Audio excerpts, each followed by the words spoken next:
Welcome to the El Cajon City Council meeting. The meeting is now called to order, and I'd like to ask our city clerk to please call the roll. All council members are present. Would you all stand with me for the Pledge of Allegiance and then remain standing for a brief moment of silence afterwards?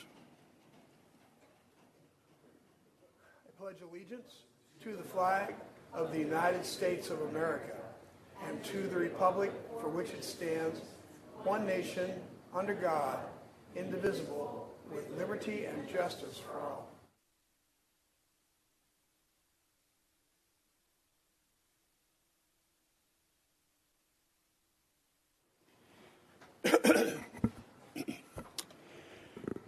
The city clerk posted orders of adjournment of the April 23, 2024 meeting and the agenda of the May 14th, 2024 meeting in accordance with state law, City Council and Housing Authority policy.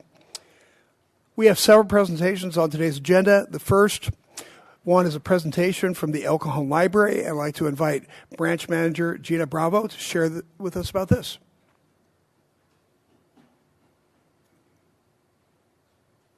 Hi, Gina.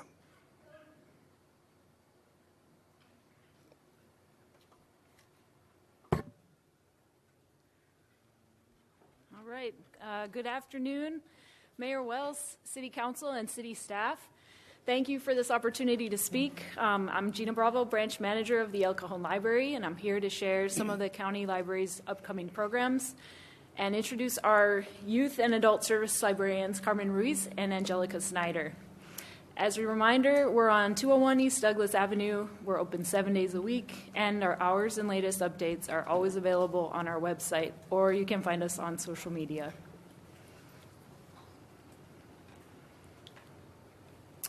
All right. Hello, everyone. Thank you for having us here. My name is Carmen Ruiz, and I am the Youth Services Manager at the El Cajon Library.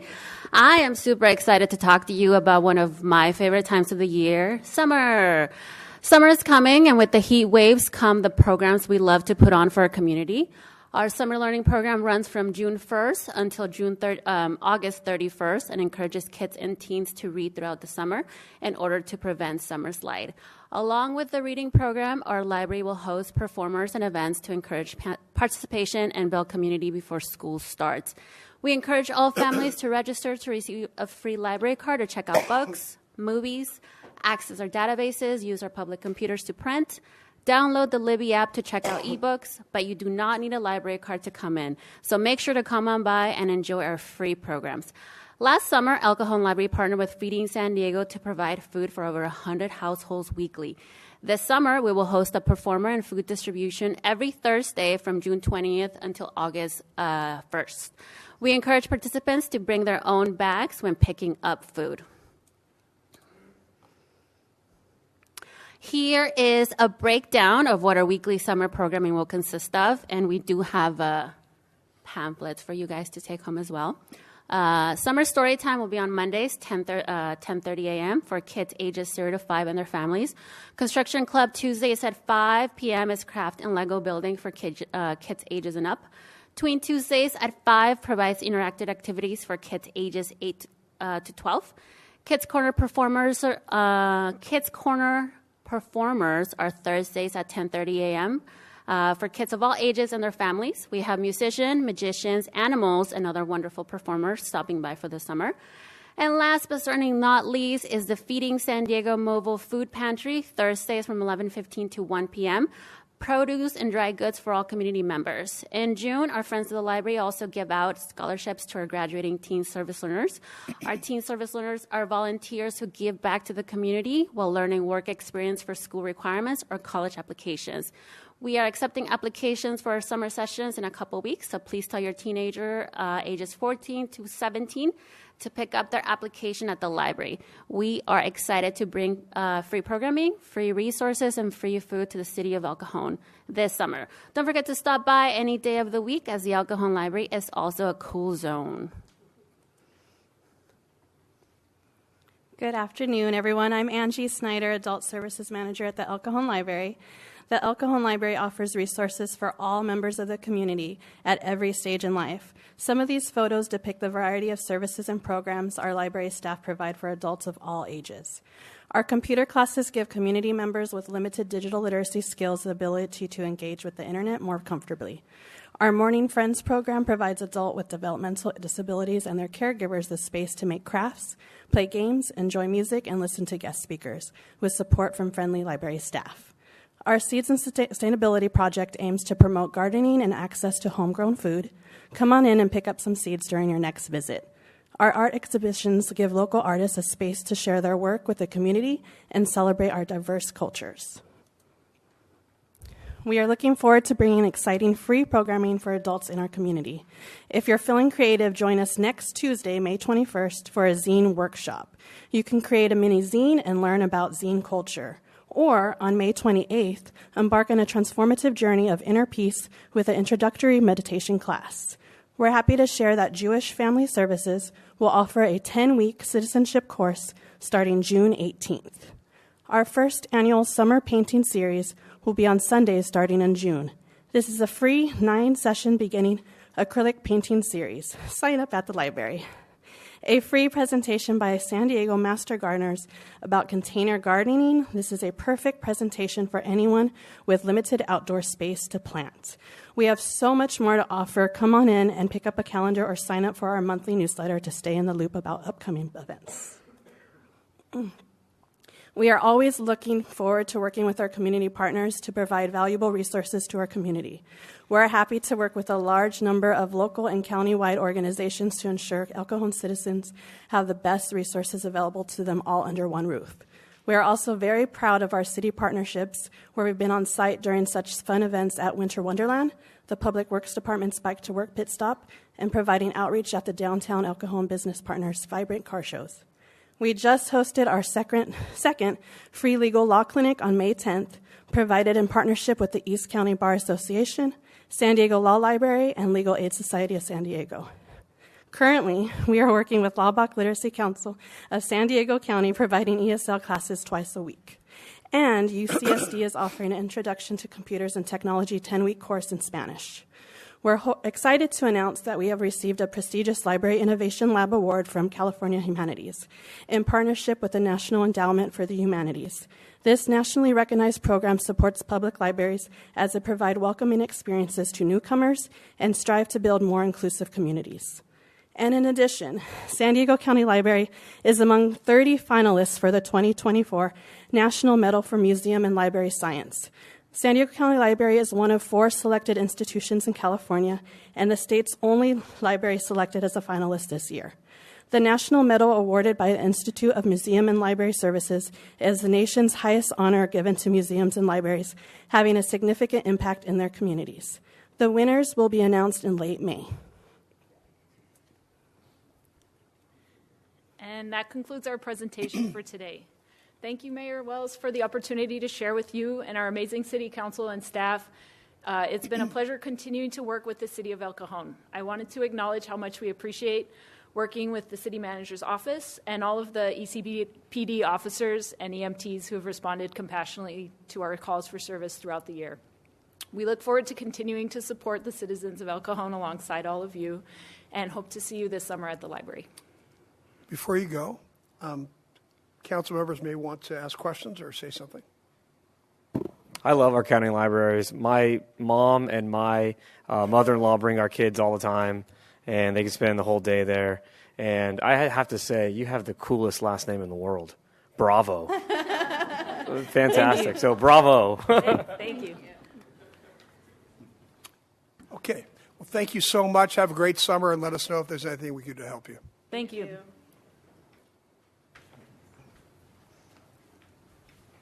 All right. Next, we have our proclamation for National Public Works Week. And I'd like to invite the whole Public Works team to the podium to accept their proclamation. Well, it's a lot of you, but it's, which I will read. Good afternoon, Honorable Mayor, Council members. I'm Yasmin Arellano, Director of Public Works. Thank you. National Public Works Week is celebrated the third whole week of May every year, and this is to recognize the importance of public works in our society. I'm honored to be joined today by the amazing Public Works team in receiving this proclamation in recognition of National Public Works Week. This year's theme is Advancing Quality of Life for All. And our Public Works employees, they bring beauty to our community. They put the needs of others before their own, and they're always ready to respond. I thank you for this opportunity to express our utmost gratitude for their selfless service and the profound impact they make in enhancing the quality of life for all of our residents. We'll kick off our National Public Works Week celebration this Saturday at America on Main Street. We're going to have the Public Works Zone, so please stop by and visit us. And I also wanted to take this opportunity to mention that last Friday we received the prestigious Outstanding Bikeways and Trails Project for our Madison Safety Improvement Project from the American Society of Civil Engineers. I thank you for the proclamation, and I thank you for your support, and I thank the Public Works team for your hard work and dedication. Thank you.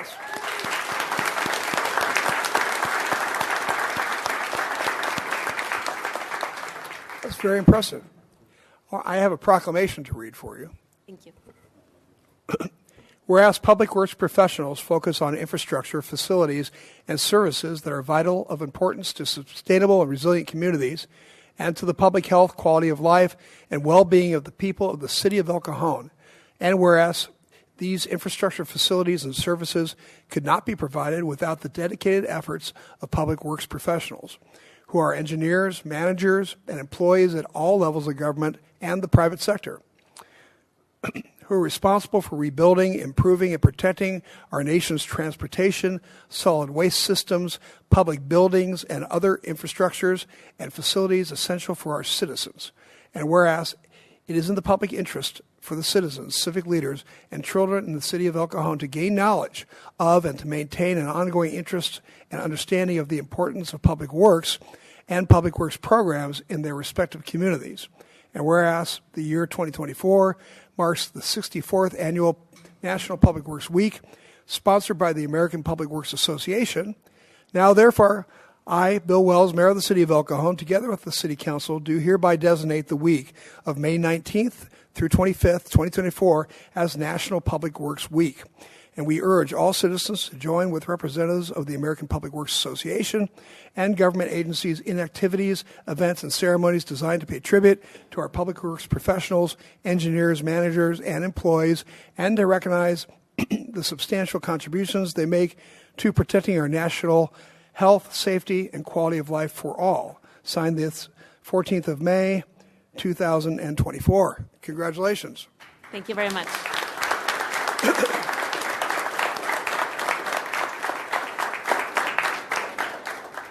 Let me see if there's any questions or comments. Michelle? All right, where do I start? First of all, I want to tell you, Yasmin, that you have an awesome group of people working for you.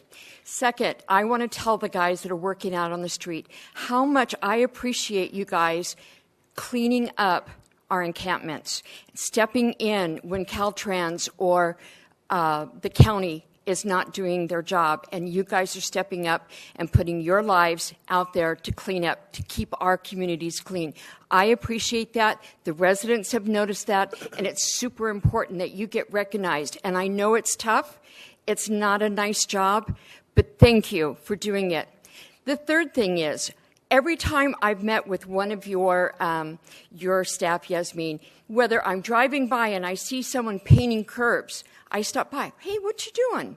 And they are so nice and so polite, and they always ask or answer my questions. If they're working in my neighborhood right now, Helix Water's working on our road, and they come in, and I imagine that they're helping them. They're always community-minded. They're always pleasant to work with. I've never had a bad interaction with any of your staff. When I was helping with potholes, they were great and allowed me to be an old lady out there pounding the pavement. But it is important that they all realize that we appreciate that, because if we didn't have your group, our city would be in much, much dire straits. So thank you so much. Thank you, everybody, and I appreciate you all. Thank you. Thank you. I want to thank all of our friends in Public Works because I know it's not an easy job, and you keep our infrastructure from falling apart. I don't have to worry about breaking an axle in a giant pothole, or and I see you guys out there many times when it's raining or it's blazing hot, and my thought is, I'm sure glad I'm not doing that. But, you know, I appreciate how difficult your job is, and I want to thank each and every one of you for just keeping our city looking nice as possible. So, again, thank you very much. Thank you. You've got a great group. You've assembled a great team of experts. I think when you go to design something, your designers design it with excellence. And I think it's probably award-winning excellence in many ways that we've seen. The people who do the maintenance, this is Team MacGyver, because they just kind of figure out how to fix something that maybe doesn't necessarily have a manual on how to fix something all the time. So to Team MacGyver, I say thank you for always figuring out what to do on something that's like kind of complicated to do. Like my colleagues say, I appreciate you picking up hundreds of thousands of pounds of debris left behind by people who shouldn't be leaving the debris behind. And so I realize that it's dangerous, that it's unpleasant, but I appreciate your work ethic towards that excellence in the city. As my colleague said, if more of the public knew what you all do, I think they'd be really surprised and pleased by what you do. So I appreciate the excellence. I appreciate the work commitment, the ethic. You all do a fantastic job. We appreciate you so much. Thank you. Thank you. Well, I'm going to beat a dead horse and thank you guys again. I've always seen the Public Works Department as our offensive line. You know, they're in there doing all the dirty work while, you know, we get the credit for it. And so, and whenever the quarterback of a championship team, you know, wins, the first thing he thanks is their offensive line. They're the ones doing the actual work. They go in. You guys are the reason why we have paved roads. We're the reason we can flush our toilet. You're the reason that we don't have these floods that happened during a couple months ago because you guys are putting in the hard work. You guys have the foresight to see it. So to the men and women of Public Works, you guys are in and out. We don't even see you. You're doing an outstanding job. We appreciate you. Thank you. Well, we'd like to get a photo down in front. Graham, you want to coordinate this? Yeah, why don't we just, we'll bring everyone down. Yes. You guys can come into the inner sanctum. Yes. And council, let's come on down.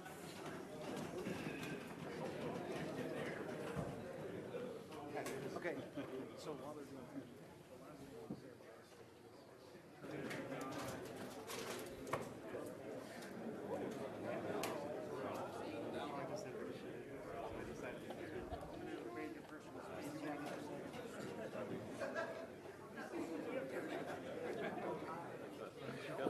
we actually may not fit, so maybe we may have to have some of our guys come on up top, okay?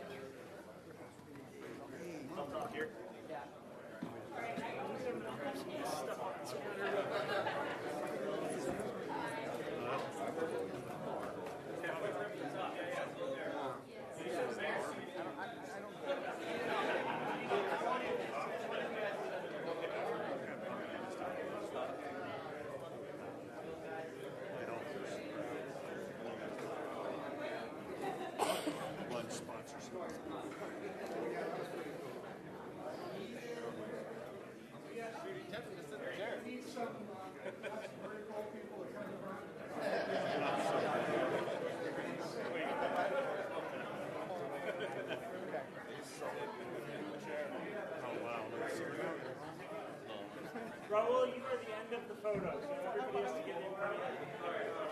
No, you're okay. You're the last person. As the risk manager, I'm not okay with this. Will you grab that police slip on this? There was a fall protection.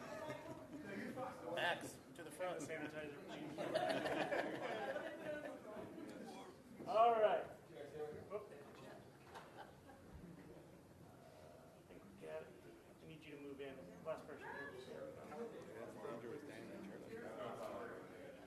Oh yeah, we're gonna do a couple here. With that background.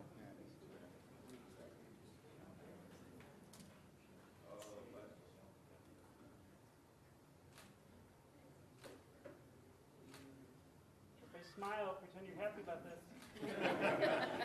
Okay, thank you.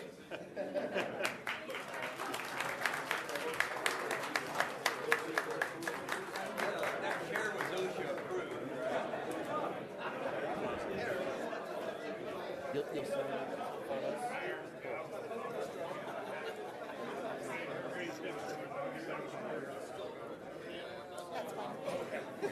Like I've not taken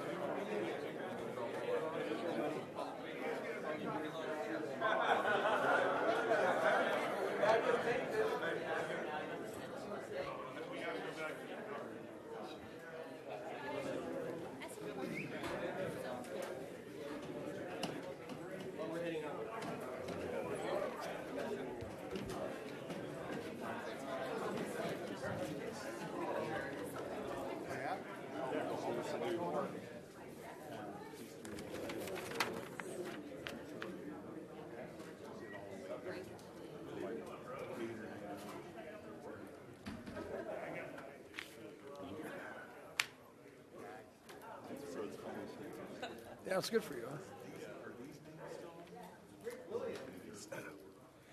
Okay, that was fun.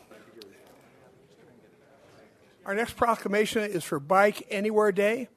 And I'd like to invite the Deputy Director of Public Works, Mario Sanchez, to the podium to accept the proclamation, which I will read. Hi, Mario. Good afternoon. So Bike Anywhere Day is our 25th annual bike pit stop that we have at Prescott Promenade. I just want to let everybody know that we usually team up with the county library, and we usually have around 100 riders that attend the Bike Anywhere Day. So we welcome everybody. It's Thursday, May 16th from 7 to 10 a.m. at Prescott Promenade. Thank you. Oh, great. Thanks, Mario. And it's we have a proclamation for you for Bike Anywhere Day. And I'm going to skip to the end here.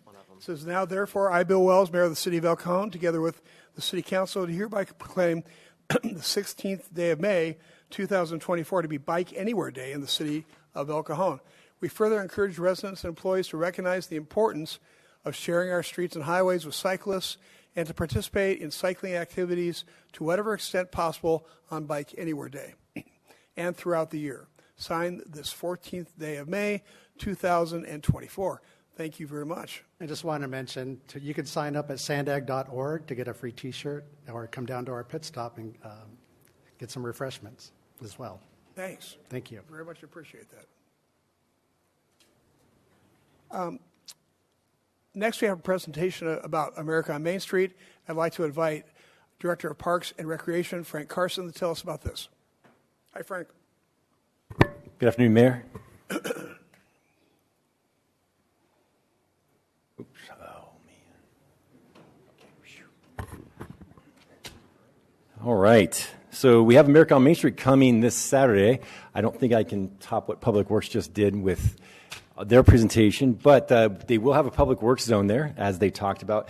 A little brief history for some of our council members that may not be as familiar with America on Main Street.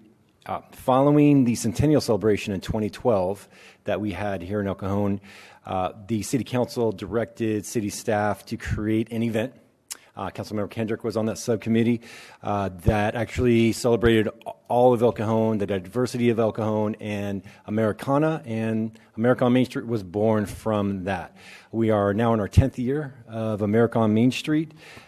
This year, we're kicking it off. The event technically is 3 to 8 p.m., but we have a pre-event at 2 p.m., and that's a naturalization ceremony where approximately USCIS, they'll be doing about 50 individuals that will become U.S. citizens on that day. And I want to credit, I got the Coast Guard helicopter up there from a previous event. Julie Alon scored us the helicopter. Thank you, Julie.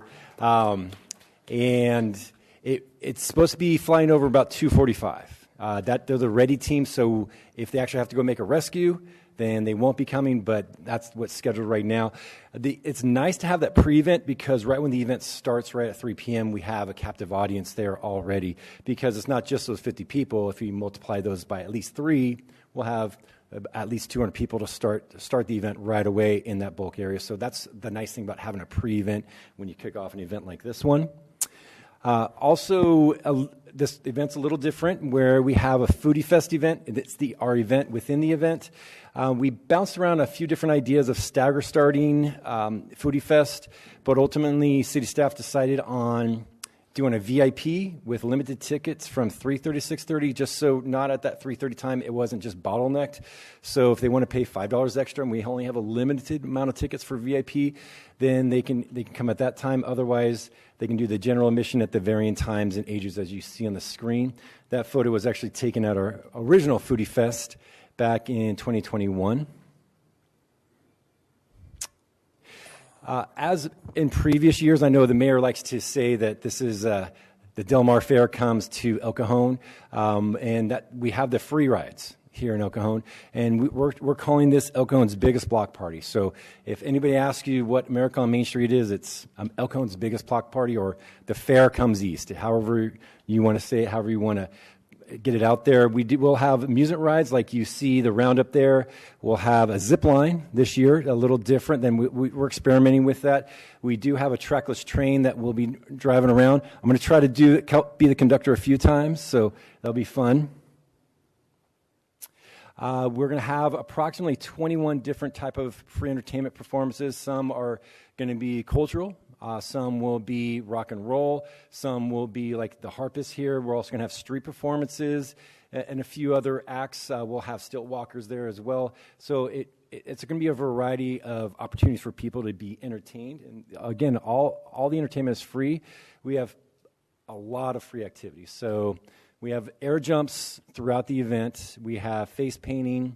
We have airbrush tattooists. We have petting zoo. So there's a lot of different opportunities for people to be engaged. I recommend that if you don't want to wait 45 minutes at 6 p.m. for your child to get face painted, come closer to 3 p.m. because you're not going to have as long of a wait at that time.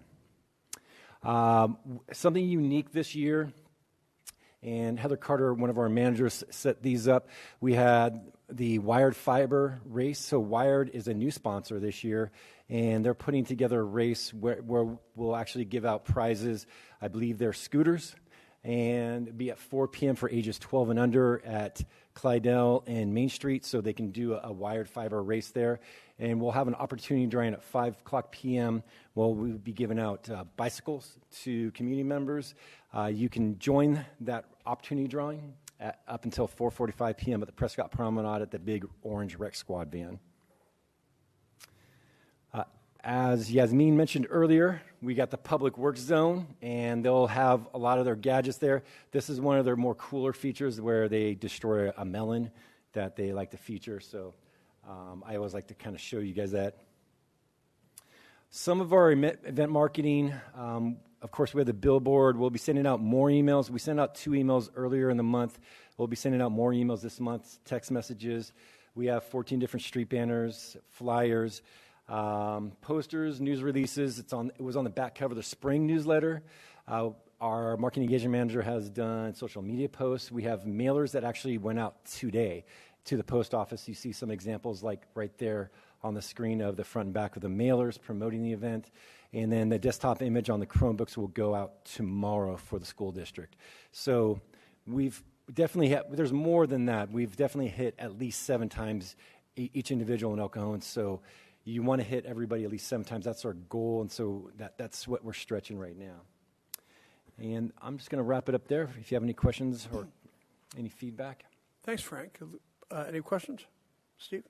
Where's Foodie Fest going to be located? It's going to be on Rhea, so just where you see the roundabout circle, right by on the way to the hotel. It's going to be right there. So when they break down, we can still break them down where they can be a little bit separate from the event as the breakdown happens. Yeah. More questions? The naturalization ceremony, what time does that start? 2 p.m. So it's the pre-event at 2 p.m. Yeah. Thank you. Yep. Thank you. Any more questions? All right. Thanks, Frank. You did a great job as usual. It's always a great event. I'm looking forward to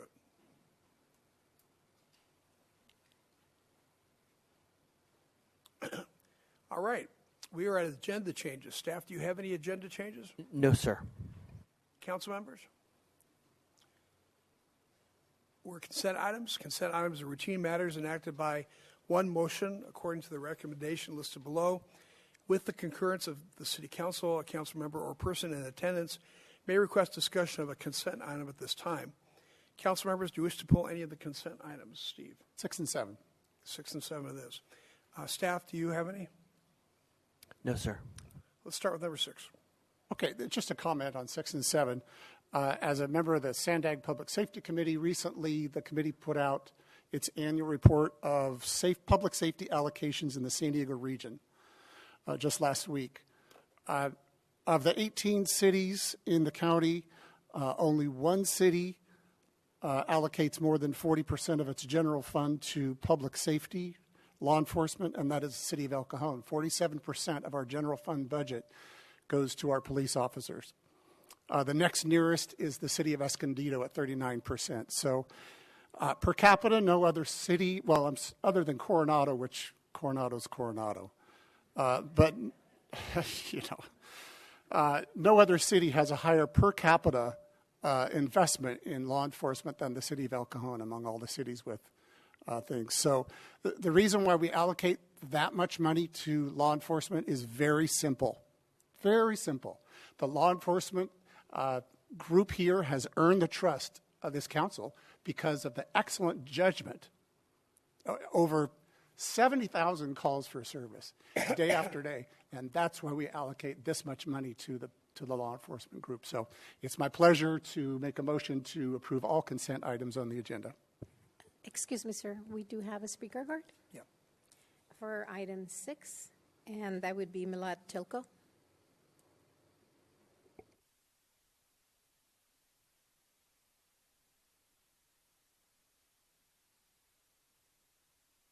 Good afternoon, everybody. Welcome.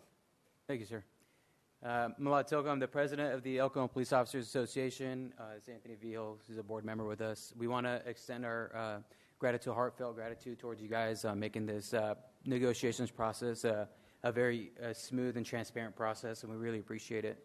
And I truly do looking forward to working with you guys down the road as well. So thank you guys so much. Thank you so much. Appreciate it. Okay, so we have a motion. Do we have a second? I'll second. Moved and seconded. Please vote.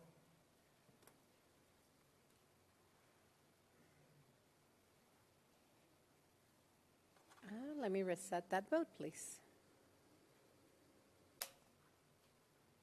Please vote.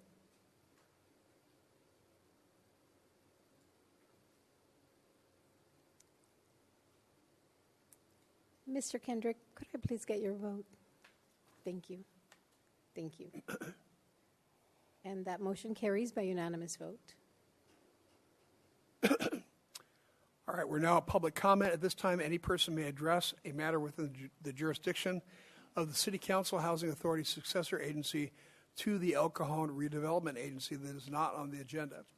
Comments relating to items on today's agenda are to be taken at the time that the item is heard. State law prohibits discussion or action on items not on the agenda.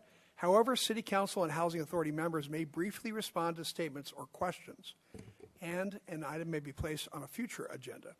Angela, do we have any speaker cards for public comment? We have one, sir, from Brenda Hammond.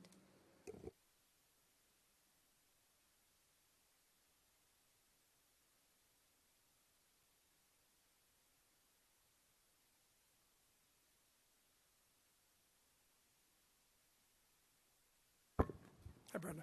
Hi. Hi, Graham, Mr. Mitchell. I hear the county is asking for more money for the homeless, for the programs they want to do and all this stuff, and that's fine. But hopefully they won't misspend it this time and drop everything in East County. And then last Friday night, I was sitting in my car and I'm going, what am I going to do tonight? I'm really bored. So then I look at my dash and I have all my flyers up there for, to keep the sun off my dash.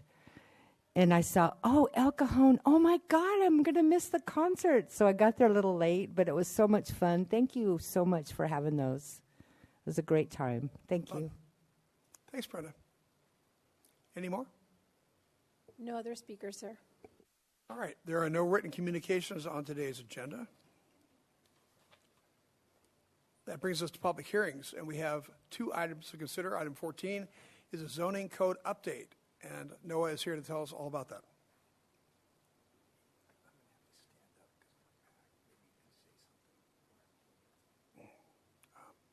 Noah, before you get started, Councilmember Kendrick has injured his back. He needs to stand up during the meeting, so just didn't want any questions.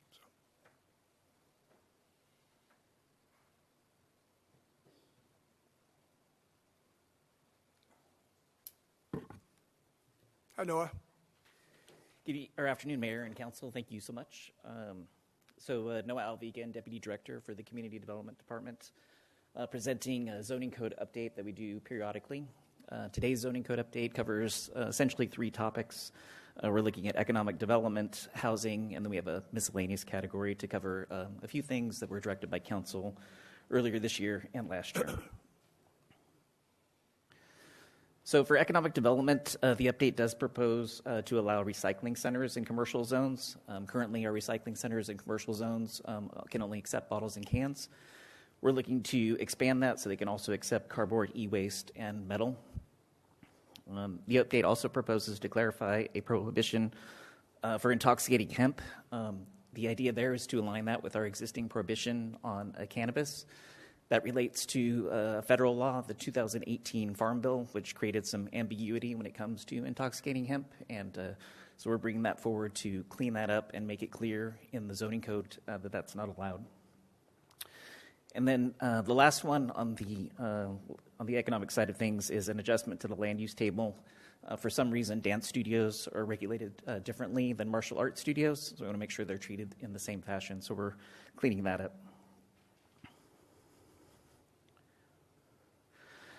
For housing, we are proposing an update to the definition of multifamily housing. That is to align with state law.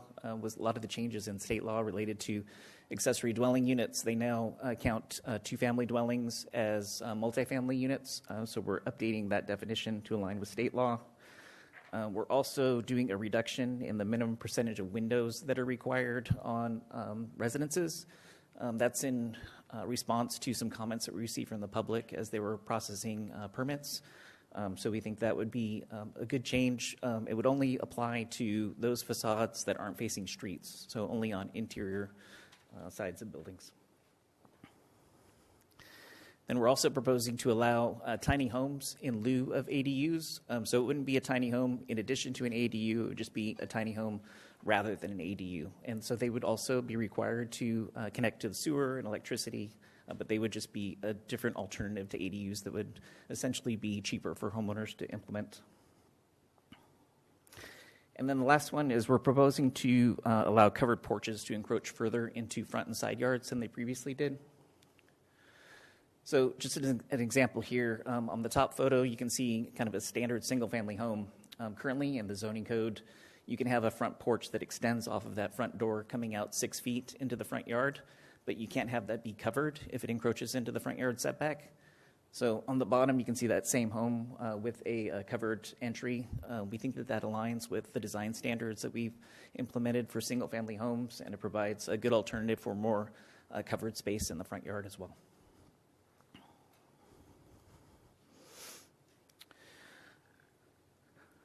Additional housing updates, we're proposing to clarify that covered porches and accessory spaces are included in the maximum floor area for accessory dwelling units, and then also to allow density bonus projects and large family daycare by right. Those are also related to changes in state law. So miscellaneous items include clarifying parking lot landscaping, includes shade trees, and then lastly, the 2 items that were directed by council early this year for shade structures and for fencing. For shade structures, for temporary shade structures, the update does propose to allow them in front and side yards when no other options exist. This proposal would follow the same procedure that council approved for temporary carports that are allowed in on driveways. And then the last item is to expand options for metal and wire fencing greater than 42 inches in height, while excluding chain link fencing, and then other malleable fencing such as chicken wire. So these are just a few examples of potential options for front yard fencing that would be allowed with the updated code. They include the different types of metal fencing as well as combined wood and metal fencing designs. And then here I just wanted to show two examples that are in the city right now. These are open metal bar fencing as well as metal wire fencing. It's really substantially similar to what you're seeing around Caltrans freeways right now. It's called 4D fencing, but obviously very transparent with a black finish and a pleasant look.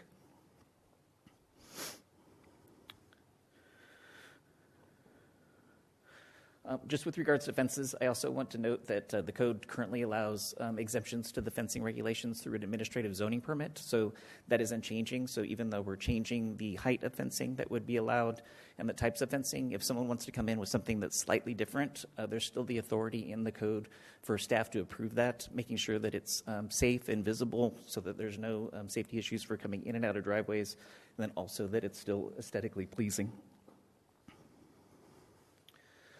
So staff did receive 3 comments, and they were all comments related to intoxicating hemp. Copies have been provided there at the dais. All 3 comments were in support of the staff recommendation to prohibit intoxicating hemp. And then, and then also the Planning Commission recommended approval of all the changes as proposed. They did remove a requirement for enhanced pool covers and directed staff to produce materials about the effectiveness and energy savings related to pool covers, so we'll make that available to the public at the counter. So with that, staff's recommendation is that the City Council conduct the public hearing, adopt the CEQA exemption, and then introduce the ordinance. So that concludes my presentation. Happy to answer any questions. Yeah, thanks, Noah. Council, questions? Yeah. Thank you, Noah, for your presentation. I have a question on the porch being able to extend out. Where does that extension start from the building and then out 6 feet? It essentially starts at the edge of the front setback line. So typically in a single-family zone, you have a 20-foot front yard setback, and so then it would allow that front porch to extend out 6 feet into that front yard setback. Okay, and then we can move it. You still have to have a 20 between 2 houses. Do you still have to have a certain amount of distance to make it go around the house, around the edge? The proposed updates do allow the covered porch to extend into the side yard setback as well, but that's only up to 3 feet, so you'd still have to meet the side yard setback. Okay. Great, because in my neighborhood, we are pretty close between houses, but definitely west-facing structures are needed because it's super hot. Thank you. Sure. I know a good presentation, always concise and perfect. Question on the shade structures. Today's homes that are being built have very little yard space to maximize the developer's use of land and the cost, things like that. So there's not a lot of neighbor interaction in some of these new developments. And so my thought with the shade structure was to encourage those out front where neighbors could be more neighborly and enjoy sitting down and having a glass of iced tea or whatever you want. Can you tell me why you said only if there's nothing available in the back? I think the approach that staff took based on the council's direction was to kind of look at the 2 different options. So first was to allow that encroachment into the front yard setback so that you could push out that front porch as a more permanent investment on the house. And then looking at it as a secondary backup plan, you would still have that option of putting the temporary shade structure. And we looked at that as the secondary option if there was nothing in the backyard. Certainly, if council wants to loosen that up and allow more flexibility, we could definitely implement that as a different method. Okay. I do have an opinion that we should not limit it to the front only if there's nothing else available in the back or the side yard. I think we should allow it in front if they want it. I would suggest, I think it has a 4x4 post. I would suggest today's materials go up to 6x6 for some timbers and things like that.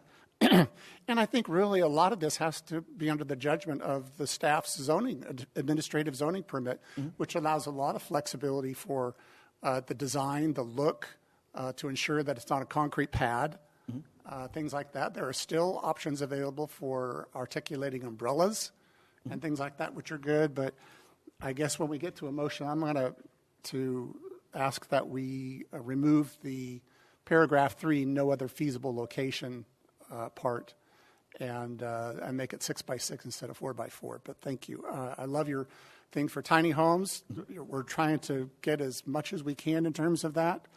I think you've covered a lot of ground here, and you've done a great job. Thanks. So, just real quick, I did. Oh, sorry.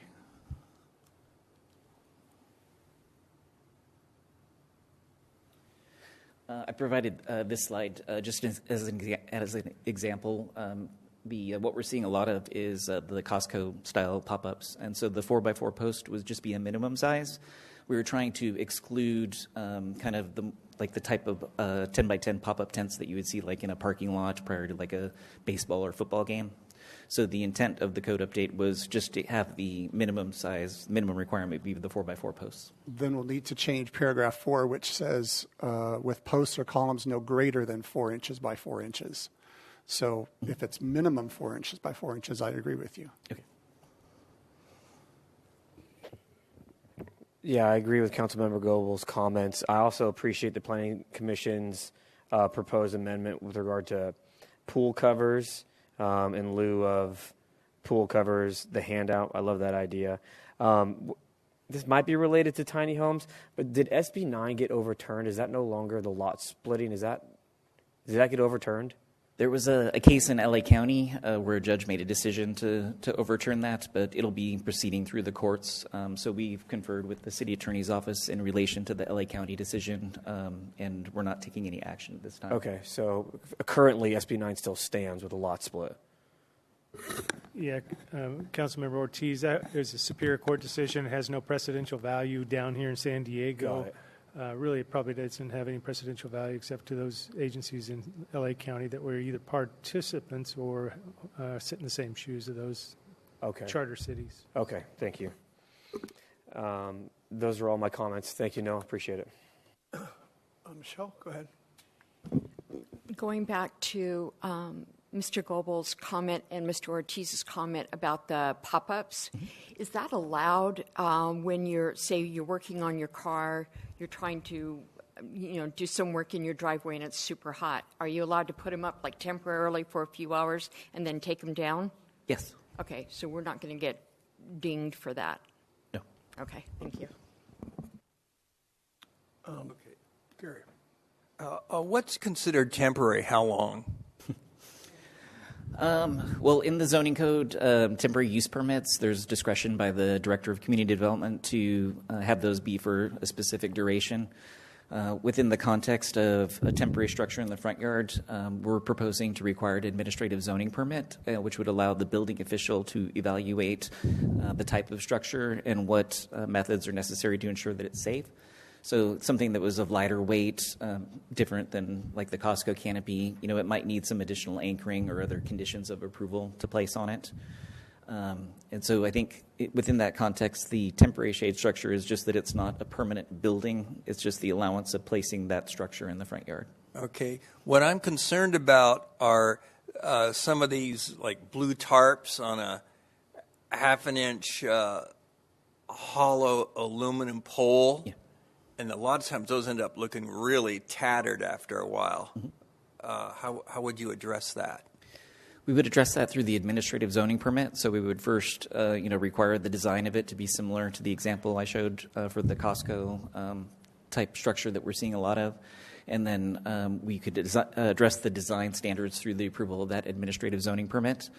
If someone were to disagree with staff's recommendation or approval, they could appeal that to the Planning Commission and then ultimately up to City Council if they disagreed with staff.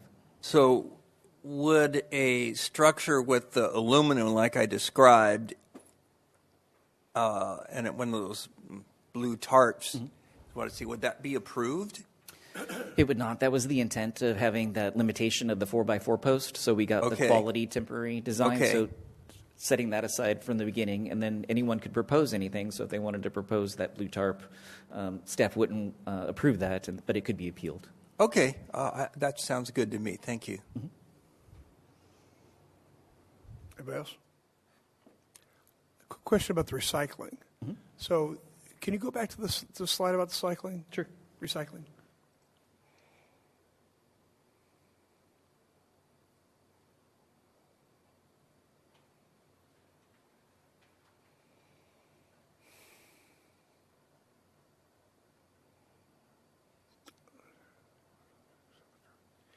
So, recycling centers can sometimes be a nuisance. Mm-hmm. And is this going to enhance the nuisance in regards to dirtying up the streets, causing more crime, more theft, or is it going to make it better? Recycling centers require a conditional use permit, so they'd still have to go to the Planning Commission in order to approve a new conditional use permit for recycling center. We've been approached by certain recycling center operators, and what they've told us is it's really not economically feasible to operate in a commercial zone. And so we've seen certain recycling centers go away. So obviously there was the one that we had problems with on 2nd Street next to Walmart.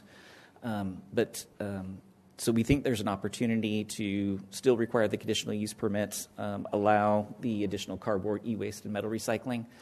The standards are going to require it all to be within an enclosed building and for the operations to be evaluated. And then if they were to have any issues, we could bring it back to the Planning Commission for them to look at it. So I think we're maintaining the same process and the same amount of oversight on recycling. We're just changing it so that maybe some new recycling uses could come in and serve the community better. Okay, Noah. Thank you. Any more questions? Oh, thanks. We'll call you back up if we need you. Thank you. The public hearing is now open. Do we have any speaker cards? Yes, sir. We have 3. The first one is from Jimena Villaseñor.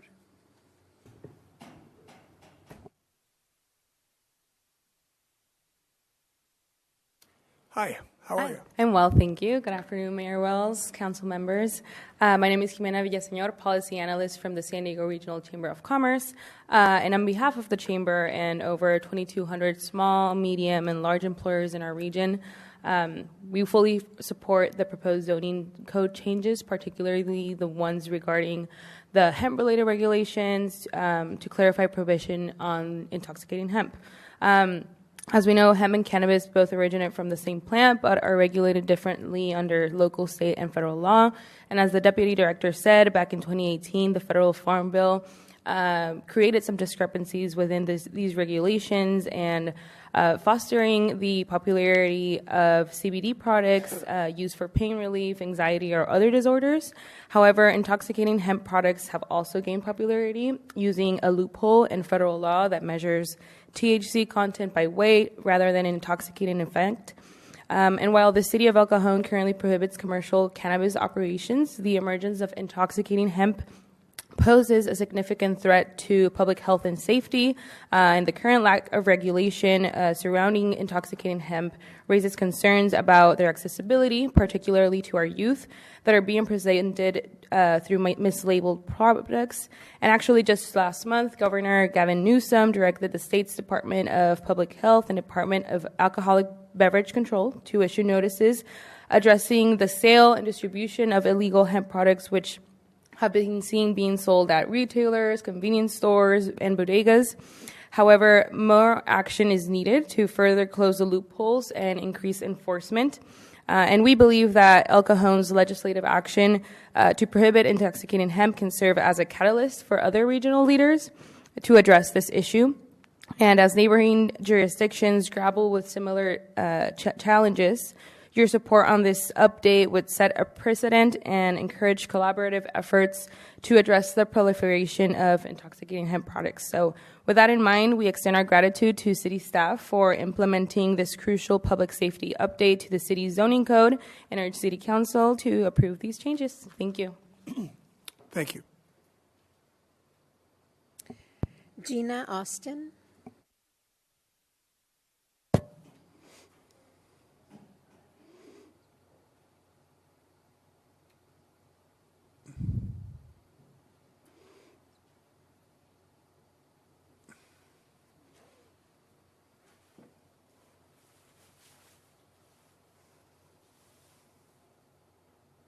Hi.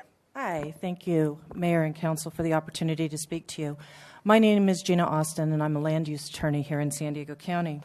And I want to speak specifically about the prohibition on the intoxicating hemp.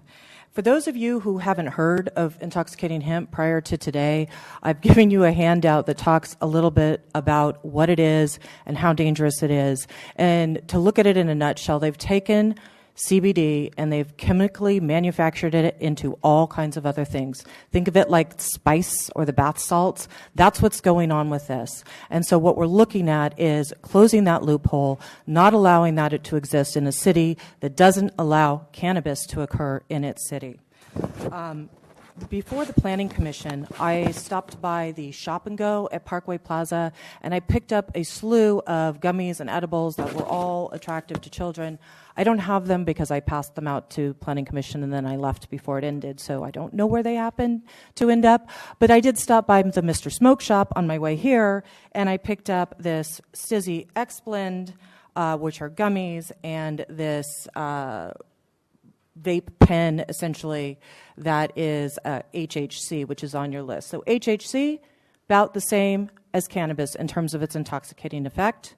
These gummies, we have no idea what they are. They call them this X blend of hemp, which is 70 milligrams per piece and over 1,000 milligrams per package. Just to let you know how dangerous that is, in a licensed dispensary, the maximum per piece is 10 milligrams and the maximum per package is 100 milligrams. And since this city has chosen to use its land use authority to not allow cannabis in its jurisdiction, we're urging you to use that same land use authority and keep out these unregulated, untested, intoxicating hemp products.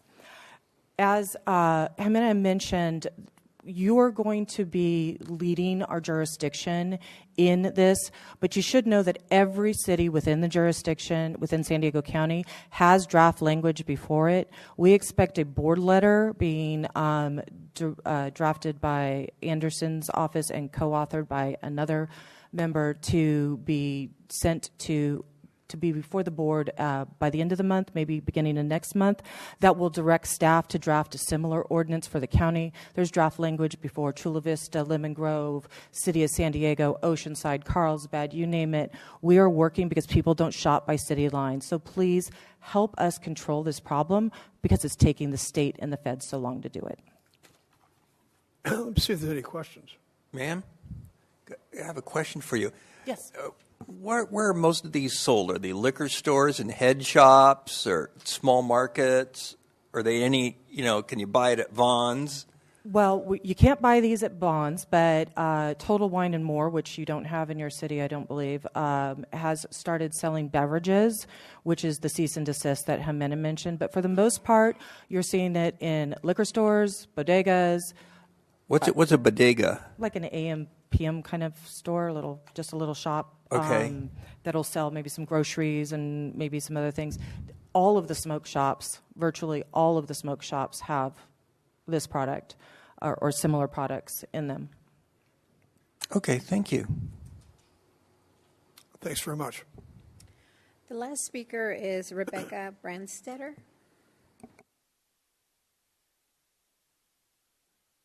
Good afternoon.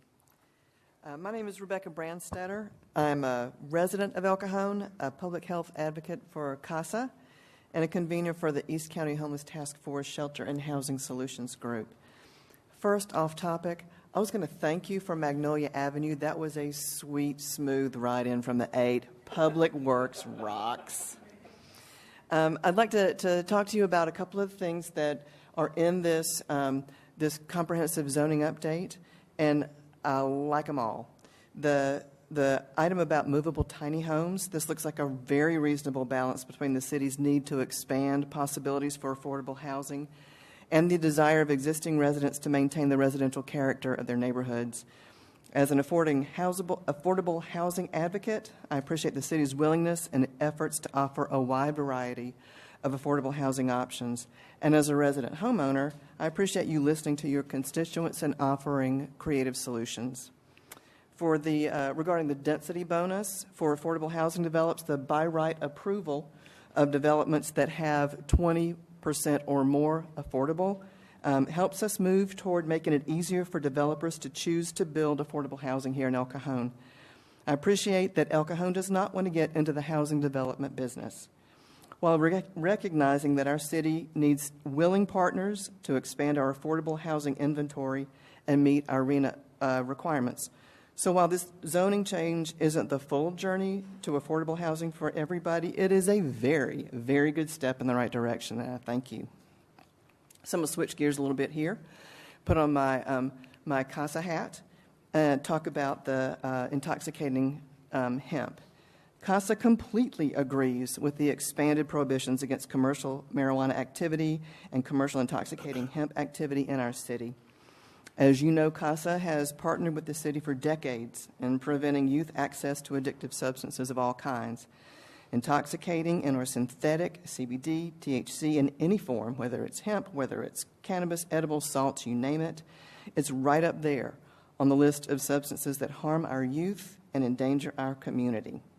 So we applaud the efforts and deliberation of the planning staff, the outstanding planning staff, and the Planning Commission who give their time for this to bring this important issue to our elected council, and we hope you'll approve their recommendation. Thank you for your service as elected officials, and we thank our city staff and the Planning Commission for their outstanding work in bringing these important issues forward. Thank you so much. Any questions? Okay, appreciate it. Thank you. No other speaker cards, sir.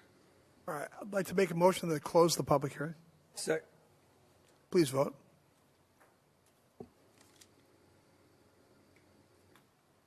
Motion carries by unanimous vote. Okay, so there's discussion amongst the council members. Steve? Mr. Mayor, you brought up a really good point. I didn't see it about this recycling thing.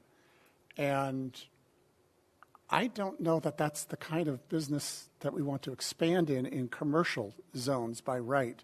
And my concern is, even with the existing recycling centers in the city, I have concern about those because we know that I have seen people who are not housed go through my recycling bin at the curb, taking bottles and cans from my blue cart, and I would hate to add one more thing that could be a source of income for people and become a source of trash around town if it's not accepted, things like that. So I'm not too keen on expanding the recycling criteria in there, so thank you for bringing that up. The hemp thing, to the speakers who spoke today, we really pride ourselves on being a common sense council. And common sense says this hemp thing's you are right. It's a bad idea to do that. And thank you for bringing it to our attention to close that loophole. So I'm just going to, again, ask for the changes to the code regarding the shade structures, a minimum of 4x4 in section 17.225.160, paragraph C, paragraph 4, and in paragraph 3 to strike that paragraph, which says it's only allowed if it's not in the... Great. So just one point of clarification. I apologize, but the current process for recycling center in a commercial zone is a conditional use permit. So we're not proposing to change that. It would still be a conditional use permit. The proposal was only to expand that so that if someone had e-waste, or we have all these e-waste events that pop up, if they wanted to do that as well and make that part of the conditional use permit, they could. But certainly if council doesn't support that, we don't need to change that. Thank you for the clarification. We happen to have our waste management team here, and I think we try to consolidate our recycling through them as part of our contract with them and let them decide how to manage that. So I'm not really in favor of expanding recycling in other parts of the city that doesn't consolidate with them. But thank you for the clarification. More discussion? Regarding the intoxicating hemp, I completely agree with everyone here. My question is, we already have a problem with liquor stores and others selling cigarettes and alcohol to minors. How are we going to, and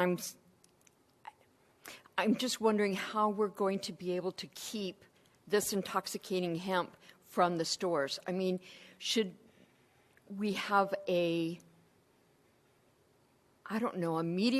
media campaign to say, look, if your store is caught with this, your store can be shut down?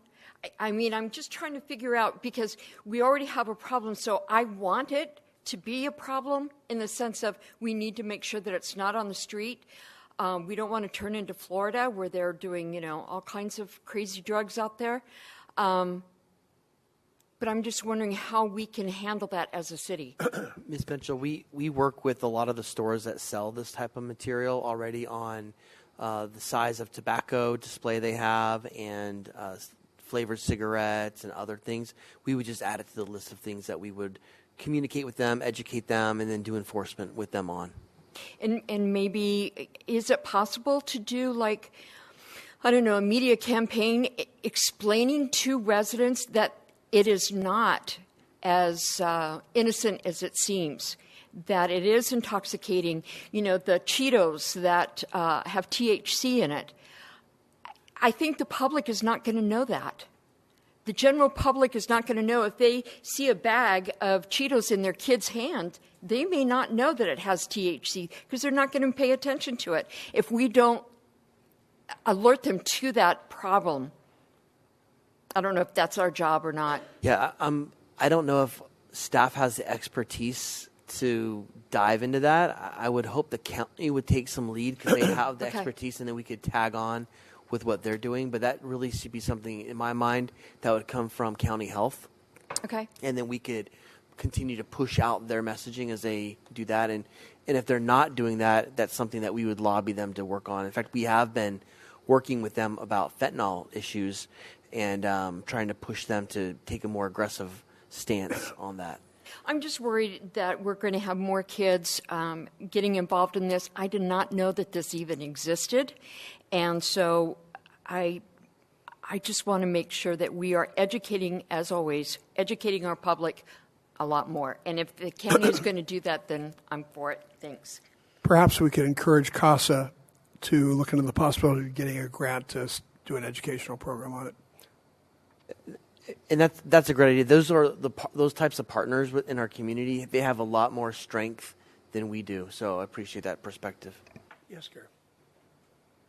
Michelle, to allay some of your concerns, I was here 20 years ago when we passed probably the toughest anti-tobacco ordinance, second most toughest one in California.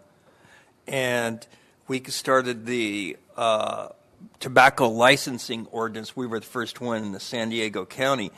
And CASA did an excellent job on their sting operations. Before they started doing their stings, 43% of the stores in El Cajon sold tobacco to kids. When they finished, after the first year, it was down to 1%. So, and people, some of the store owners cried bloody murder, but they knew what they were doing. And they know what they're doing now. So if we send each store a letter saying, don't sell this, or X is going to happen, that X has got to be pretty bad, and maybe we could address that in the future. Thank you. Phil, anything? Steve, I think you had a good handle on the motion that should be made, and I think everybody will probably agree with you. You want to go ahead and make the motion?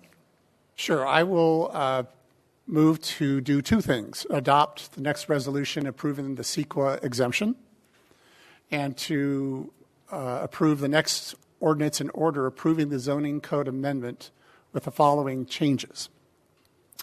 17.225.160, paragraph C, subparagraph 4, change that to a minimum of 4 inches by 4 inch post. To strike 17.225.160C3, the requirement that it be only if there's no other option available. And I would like to strike the update to include cardboard and e-waste materials added to the list for recycling centers. I'll second that. Please vote.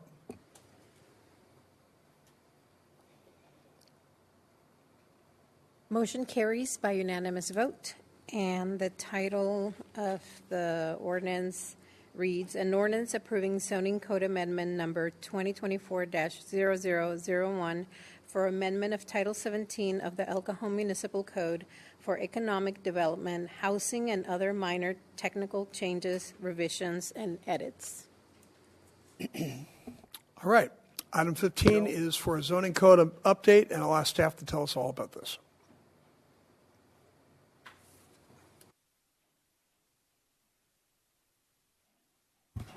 Hey, Dave.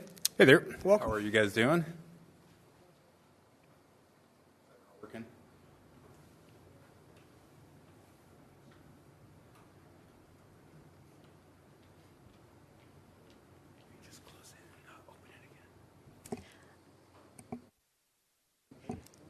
Mayor, I apologize. This is an item for the delinquent refuse and recycling collection charges. Did I miss one? No, you did not. I did. Oh, okay.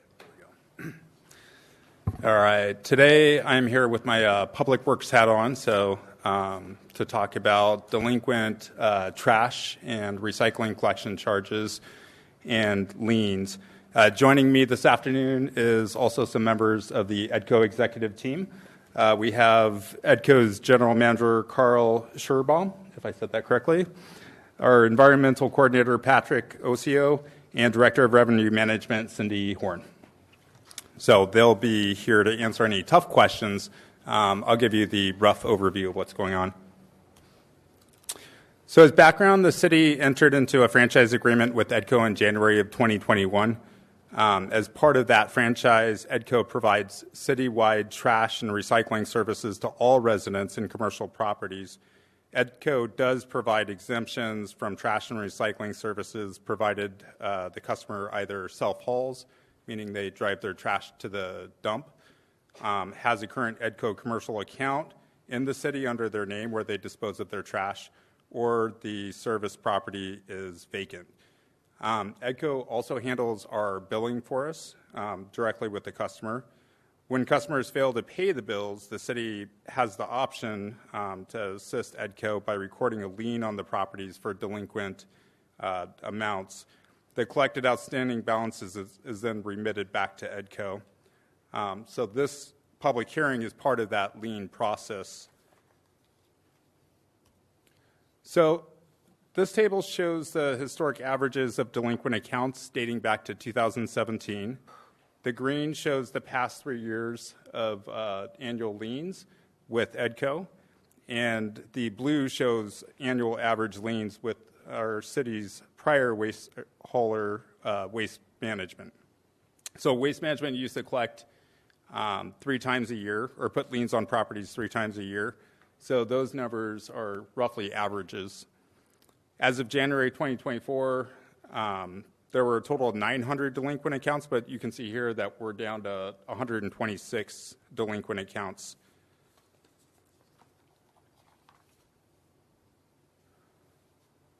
So EDCO has placed a great deal of effort on bringing the number of accounts or liens that we have to place on properties and bring those accounts back into good standing through a variety of outreach methods, including traditional mailings, sending multiple invoices, emails, notices on carts, automated calls, and personal calls from an EDCO representative. These methods account for about 3,700 separate contacts with delinquent accounts, or about 11 attempts per delinquent account. This outreach has paid off, as I mentioned on the last slide, and since January, where we had 900 outstanding accounts, we brought that number down to 126, or I should say EDCO has. So nice work. So that concludes my formal presentation. I'm going to leave you with staff's recommendation that you conduct the public hearing, adopt a resolution confirming the 126 or so accounts with a value of about $36,000 in delinquent amounts, and authorize the city clerk to record that amount owed for each of the accounts as a lien. And with that, I'm available for any questions. Questions? So once we have made several contacts. They're still not paying their bill. Now we record a lien. What is the percentage of people that automatically, as soon as they get that lien, they go, okay, I'll pay it now? What is the percentage of people that do that compared to the number of people that we have to actually go through the motions of lien? I don't have that answer. Cindy, is that something you're familiar with? I would say maybe we have maybe 10 to 15 that might pay immediately after that lien. But there's a consistent 60 people that are always on the lien every year. And it really doesn't mean anything, though, right? If we put a lien on their property, the only time that it would actually come to fruition is if they sold the property, correct? Or they were doing some sort of change to the deed, doing a refi or something. I'm just trying to... Let me have Cindy come up. Yeah, that's okay. I'm just trying to get a better understanding of how it works. Well, from what I understand, this is a lien assessment, so it goes on to the next property taxes. Okay. So it automatically gets paid the following year. Oh, okay. So it goes on their property taxes. They have to pay it, no ifs, ands, or buts. Correct. Okay. Perfect. I always pay my bills, so I don't know how this works. We like that. Thank you. As long as you're here, I'm just curious. I saw that from 21 to 23, we saw about a 450% increase in people becoming delinquent.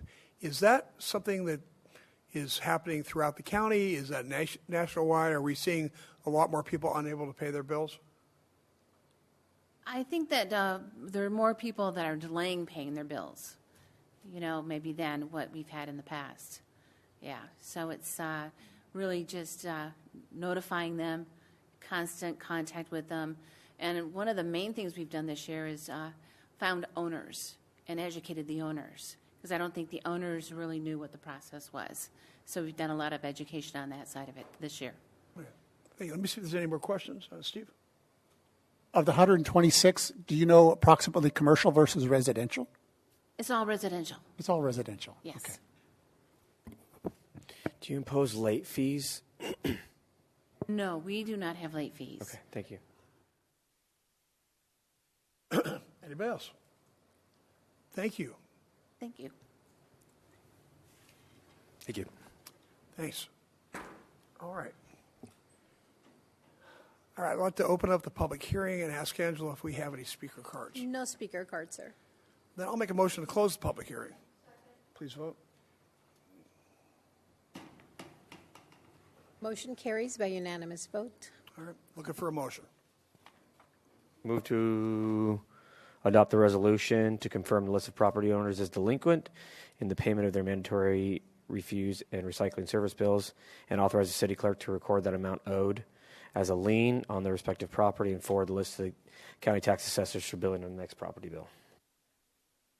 Please vote. Motion carries by unanimous vote. Thank you. Ladies and gentlemen, we're going to take a quick 5-minute break, and we'll come back and continue. Yeah, you've earned it. Okay. Item 17 is regarding an all-way stop sign request at Valley Lake Drive. And I'll ask staff to tell us about this. Point of order, Mr. Mayor. I think we're skipping over item 16. Oh. My apologies. So we have item 16 is requesting approval to circulate an RFP for appraisal services for 425 West Main Street. I'll ask the Assistant City Manager, Vince DiMaggio, to please introduce this item. Vince. Thank you, Mayor, members of council. 425 West Main Street is the Travel Lodge Motel. The motel itself was built in 1959 and has been owned by several different owners over that period of time, and has primarily been used as a motel for the traveling public. Essentially since 2020, it has changed.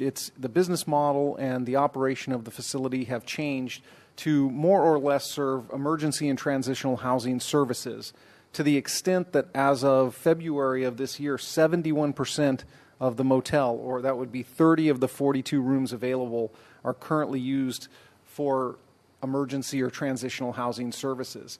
The concern staff has with this is that a number of different things are happening with regard to emergency and transitional housing, particularly with the passage of Prop 1 and how the state allocates funds to the various counties and what the counties will do in terms of emergency and transitional housing and how that population will be housed. With their business model changing and being entirely dependent upon some sort of government subsidy, the fear is that when that subsidy goes away or transitions into another type of service, will this motel continue to operate, or will it struggle, and will we see the area around the motel continue to deteriorate? That's one issue here. The second issue is one of the criminal activity that has been occurring around this area, and it is very significant, quite frankly. What we've noticed in the last 3 months alone are 130 calls for service within a 500-foot radius of the travel lodge. And in 2023, that year, there were 52 calls for service specifically at the motel. And these were for issues ranging from thefts, fights, drug use, drug dealing, and other violent crimes. So that's the second issue, is that we've seen a marked deterioration in this area of the city at the time where areas around this, within about 1,000 feet, have undergone significant redevelopment. So this presents an opportunity to bridge the gap between the El Cajon Boulevard redevelopment that we're seeing and downtown efforts at redevelopment that we're also seeing. What we did last year, we being staff, is we met with the Travel Lodge ownership group and we talked about whether they would be willing to sell the site. That was about a year ago. They were not actively trying to sell the site, but we conducted an appraisal, and they said that they would be interested in what they considered to be a fair offer. So we went ahead and conducted an appraisal about a year ago. That appraisal came out at $4.5 million. We shared that appraisal with the ownership group, and that's pretty much where the discussions broke down. They had a feeling that undervalued their property and that they were looking for a significantly more amount of money. Since staff and the Travel Lodge ownership group are no longer talking about acquiring the property, or were no longer talking about acquiring the property in 2023, they have been approached and continue to negotiate actively with a private party. And that private party is willing and has expressed interest in purchasing the property for above the most recent appraisal. I understand it was a little too late to include in this report, but I understand that there was an offer, a letter of intent circulated last week to the ownership group, which they have then responded to. I don't know the extent of that response or how close they are in the negotiations. But essentially, there are two different paths here for redevelopment of 425. The first path is that it be acquired in the current set of negotiations that's ongoing between the ownership group of Travel Lodge and the private development interest, and that they reach some kind of agreement. And if some type of agreement is reached, it will most likely be for above appraised value, or what we understand to be the most recent appraised value, which is a year old. Under that set of circumstances, the City Council may wish to consider, based upon what type of development is proposed, to somehow participate in that. And what that participation looks like is not yet defined. But if a developer were to come in and pay above appraised value, there would be a number of off-site improvements, and the city could participate financially in those improvements. That's just one alternative if a private party were to propose development of it. The second path, potentially, is that the city acquire the property through the use of what's called eminent domain. And eminent domain is where the city conducts an appraisal, goes through a number of legal steps, and pays what's considered to be the fair market value for the property. This is an involuntary process. So the current property owner is in a position where they must sell to the government agency using eminent domain. And like I said, there's a legal process which we would have to follow to go about doing that. So with that in mind, and those two alternatives, and given the concern and everything that seems to be going on with that area of town and with that property, staff believes it's advisable to update the current appraisal, or excuse me, the year-old appraisal, to obtain a more current appraisal and get a more accurate reading of what the fair market value is. That provides the council with an idea about whether or not they would want to work towards acquiring the property through the eminent domain process. It would also give the council an idea of it would also give the private party more time to negotiate something as we conduct the appraisal process.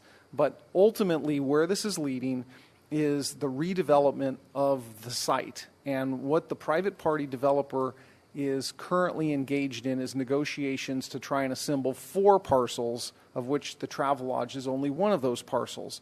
We understand, again, this is from the private party, we understand that one site has an option agreement that's already been concluded, that discussions are ongoing with the 3 other sites, including the Travelodge. So that would be the easiest way, is that the private sector comes up with the ability to acquire these 4 parcels, assembles them, and comes to the city with a development plan, and it just happens organically. The other option is, because this represents a redevelopment opportunity, the council may want to take a more active role if the private sector is unable to acquire the property. So the first step in that process is to understand what the value is. So with that in mind, the staff is looking for authorization from the City Council to proceed with an appraisal of 425 West Main Street and understand what the property value is. And I'll be happy to answer any questions.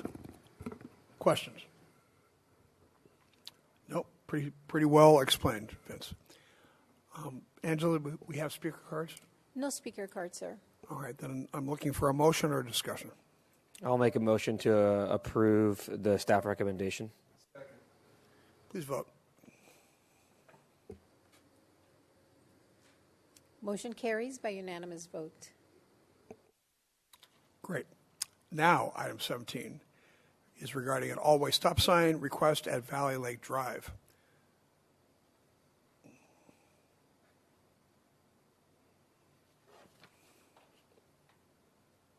Good afternoon, Mayor and council members. This is a request for an all-way stop from nearby residents that live in the northwestern part of the city, Fletcher Hills. That's where this particular location is. Valley Lake Drive, and the cross street is Windmill View. This request is for an all-way stop, and staff conducted a traffic study, as we normally do. Let me go to the next slide. So let me give a little background on the existing conditions. Approximately 3,250 vehicles per day travel through this particular intersection. It's a very wide intersection. It's 80 feet wide, curb to curb on Valley Lake. I think it was intended to be 6 lanes at some time. But there were 2 recorded traffic collisions over the past 5-year period from 2019 to 2024. And the city, go to the next slide. This is just viewing south at the intersection. The sight distance to the left is kind of obscured by a tree, and it's less than the desirable sight distance for a normal residential street. Next slide, please. So after we did our study, it doesn't meet the actual warrants for an all-way stop. It just falls short in terms of the point system. But we felt the overwhelming need to increase the safety of this particular wide intersection to accommodate an all-way stop here. So that's a proposed rendering of the intersection. We would put stop signs on Valley Lake. We'd probably enhance it with additional striping, crosswalks, and so forth, and some stop-ahead signs as you come down the hill on Valley Lake Drive. So with that, next slide. So staff recommends that the council adopt the next resolution approving an all-way stop at this intersection at Valley Lake Drive at the intersection at Windmill View, and I'll open it up to questions. Thanks, Mario. Any questions? Michelle? So this is going to stop traffic at every corner? Correct. Okay, just want to make sure. And you've And this is agreeable with the residents in that area? Yes. Okay, because I know that they have contacted me about this particular area, and so I just want to make sure that they were... Yes, they were invited to come Good. to the council Okay, meeting. thank yes. you. Anybody? Mario, I see there's like 3 houses on Valley Lake from Fanita to the proposed stop sign. Any risk of traffic backing up? Can you go back? There's one, maybe a house that doesn't front that portion of Valley Lake Drive, so there's no driveways on that portion from Fanita Drive to Windmill View. That's right. So I'm guessing it's 100 feet. About a couple hundred feet to the intersection, to the signalized intersection. So if you're looking west, if you go to the slide going west, there's no risk of... There's no risk. There's no cars driveways, backing up onto Fanita. No. Okay, thank you. Anybody else? Thanks very much. Thank you. Any speaker cards on this No one? speaker cards, sir. Okay. Discussion, or would somebody like to make a motion? Move adoption. All right, please vote. Motion carries by unanimous vote.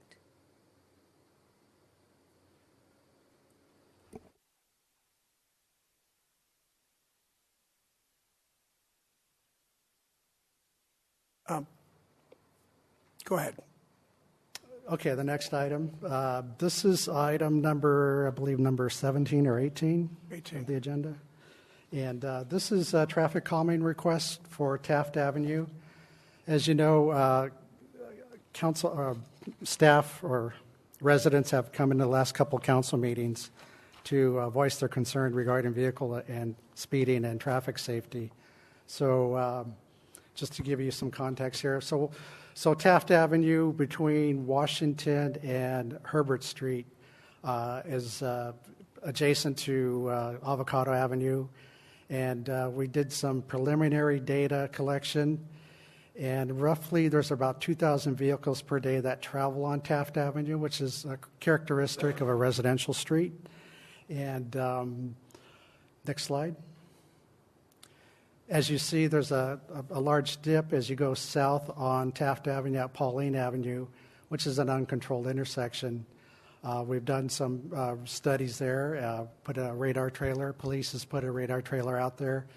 And this is the next intersection that we looked at, was another request for some type of traffic calming measure at Renette and Taft Avenue. It's just south of Pauline. So, and then we did some preliminary investigation, and there were recent collisions there, but over the 4-year period, there's only been 2 other recorded collisions, one at, I believe, at Renette Avenue, and then one at Pauline. So I'm not counting the ones that just occurred recently. So we looked at the particular street, and we're kind of doing the similar type of traffic calming measures that we've done in the past. For example, Dorothy Street, we just put in some stop signs, and on Bostonia as well. So our proposed recommendation at this point is to, next slide, is to add stop signs at Pauline Avenue and Pauline Avenue at Taft, and at Renette at Taft Avenue, and then install additional shoulder striping, centerline striping to calm the traffic, and it keeps the visual as to slow down and stay in your narrow lane, basically. And studies have shown we can reduce traffic speeds in the neighborhood from 4 to 7 miles per hour when we do traffic road diets, as per se. So that's our preliminary recommendation. Proposed cost for this improvements are about $7,500. And next slide. So as I mentioned, we'll install stop signs at Pauline Avenue and Renette Avenue. And next slide. And as an example, I'm just showing narrow travel lanes on Windmill View. Next slide. And just recently, Dorothy Street, just south of Granite Hills Drive, I believe. So next slide. So staff is recommending to install permanent stop signs on Taft Avenue at both intersections of Pauline Avenue and Renette Avenue, and installed new roadway striping along the entire length of Taft Avenue from Washington Avenue to the southerly terminus at Herbert Street. So with that, I'll open it up to questions. Thank you, Mario. I appreciate staff's ability to expedite this. It says in the staff report that we're still going to be monitoring traffic in that area to determine the effectiveness of the stop signs and the new striping. So this is an ongoing project that we're going to continue to look at improvements for. It's an ongoing project. What we normally do is just set out traffic counters before, and then if we want to do an after study, we set out our traffic data counters to collect more data. Okay, yeah, I'm hoping this will play a significant role. If it doesn't, I'm glad that we're still monitoring it so we can still take action. Thank you. Sure. Joe? Okay, so I understand that we sent officers out there and they were writing tickets for people that were speeding or whatever they did. Do we know how many tickets were issued? I'd have to defer to PD. Ms. Mitchell, we'll have Chief come down. Thank you. Great minds think alike. We were out there, I'm doing the math in my head as we talk. We were out there a little 10 or 11 times. We spent about 20 hours out there, and we wrote one speeding ticket. One? Yes.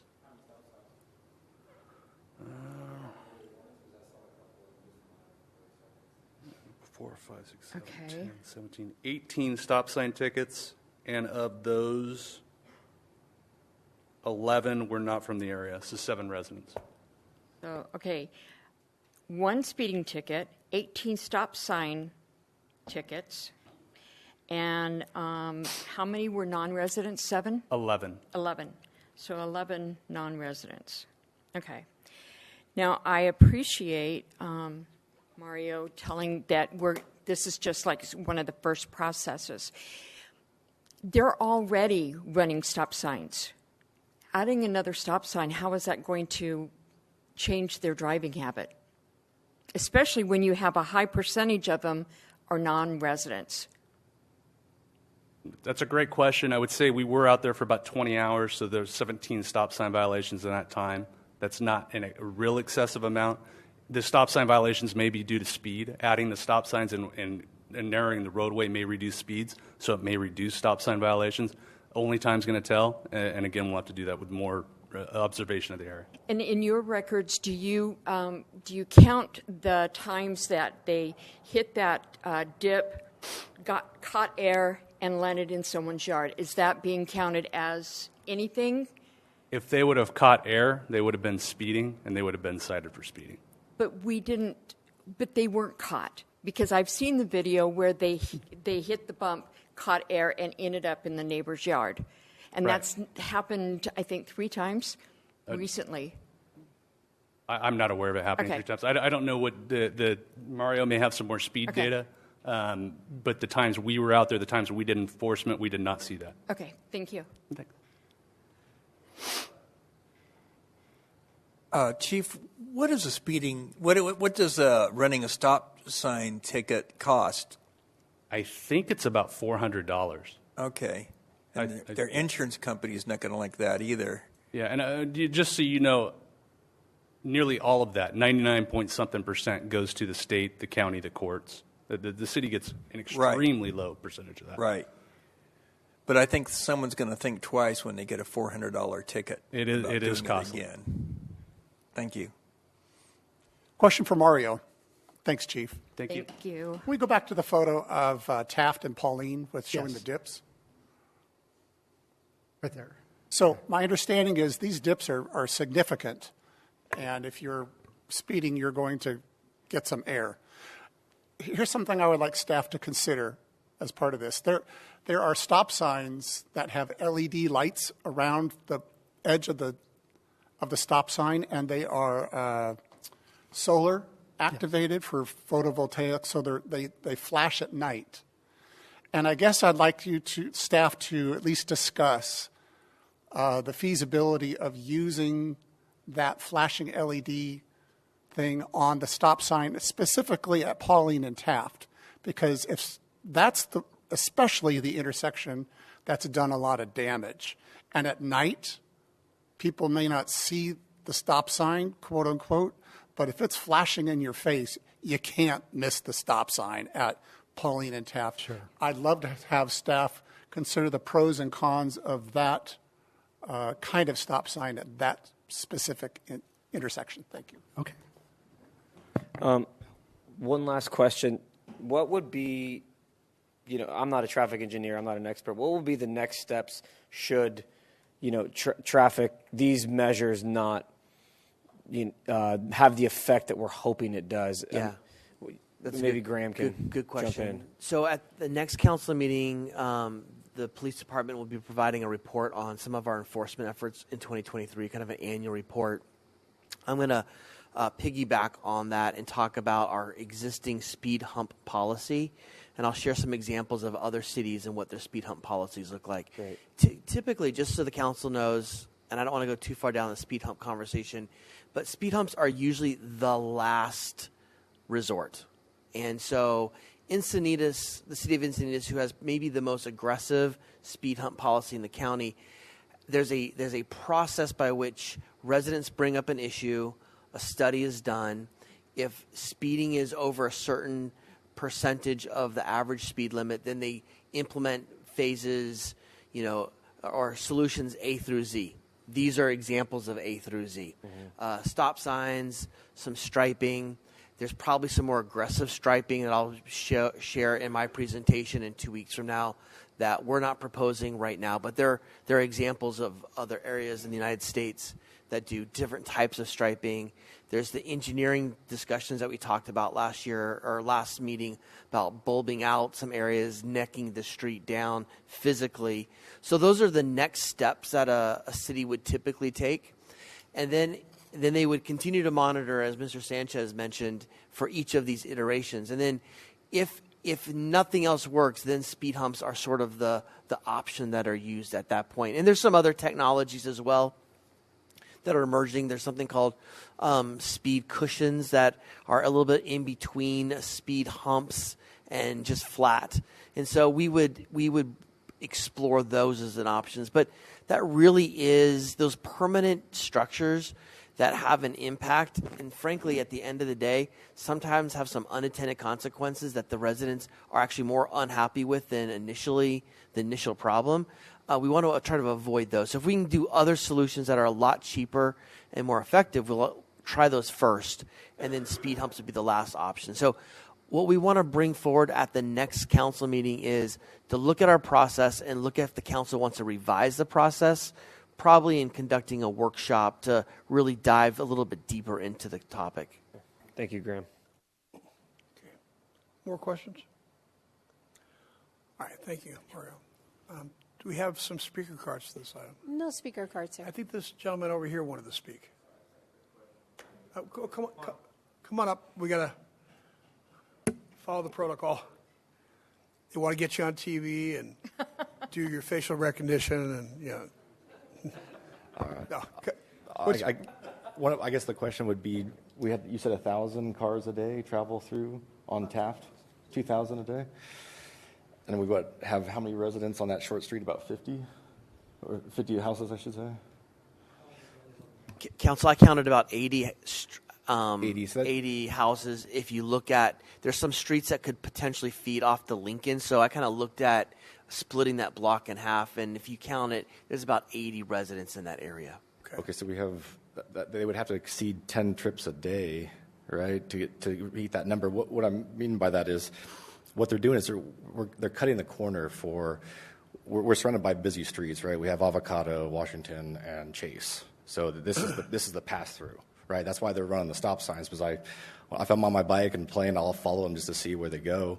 Because if it's a neighbor, like, hey man, you ran the stop sign, which never happens, because they always just cut right through back to Chase or Washington. My point being that if we're looking to implement traffic things, I would recommend something that would allow or limit the traffic flowing for people cutting through. Because if they're going to try to get around to save a few seconds, maybe a minute of traffic time on the busy streets, they're not going to stop for a stop sign, right? I mean, this is not thinking like us, but this is thinking more of like, I'm going to save a few more seconds. Now let's put a four-way stop so they know that they have a better chance of not getting hit if they run it. I don't know the answer to that question. You mind if I bring Mario back up and see if he can answer the question for us? And Mr. Mayor, I'll address it too. One of the things that the stop signs will do is, the reality is, and we heard from the chief, the majority of people do follow traffic laws. So if you take 2,000 people, 1,000 of them are not running the stop sign. So if you add some deterrence, and if someone is perceived, whether they're saving time or not, we don't know, but let's say they perceive that they're saving a minute or 30 seconds by cutting through Taft, once there's two stop signs, their calculus may change in their mind, and they may just not cut through anymore. So one of the things that we're going to be really interested in looking at, do the stop signs actually reduce the street volume? So those are all the things that will be analyzed as part of the process. And maybe it does, maybe it doesn't, and then we'll know how to address the next problem if that's the case. So what I hear you saying, that this is a process where we start with this level and then monitor it, and then there's other options as we go forward. That's exactly right. Are you comfortable with that, sir? Of course, yeah. I don't mind being the guinea pig, just whatever works, right? Yeah, that's and I appreciate you saying that, because I think that's what everybody's goal is. We like to make it work right away, but let's see if this works. Okay. Will you do me a favor, though, and keep us informed as to how it's coming along?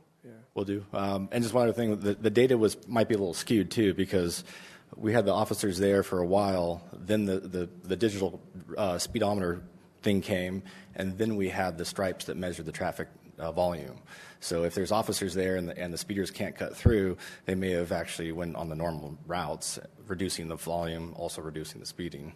And every time I saw the officers, thank you again for slowing down the neighborhood, they were on Taft, so they could easily be seen if you drive in Taft, but Burnett is where everybody was running the stop sign, and they couldn't see them very well, and so the officers made it easy to pull them over, right?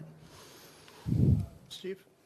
Putting two stop signs in there, the goal is to reduce speed.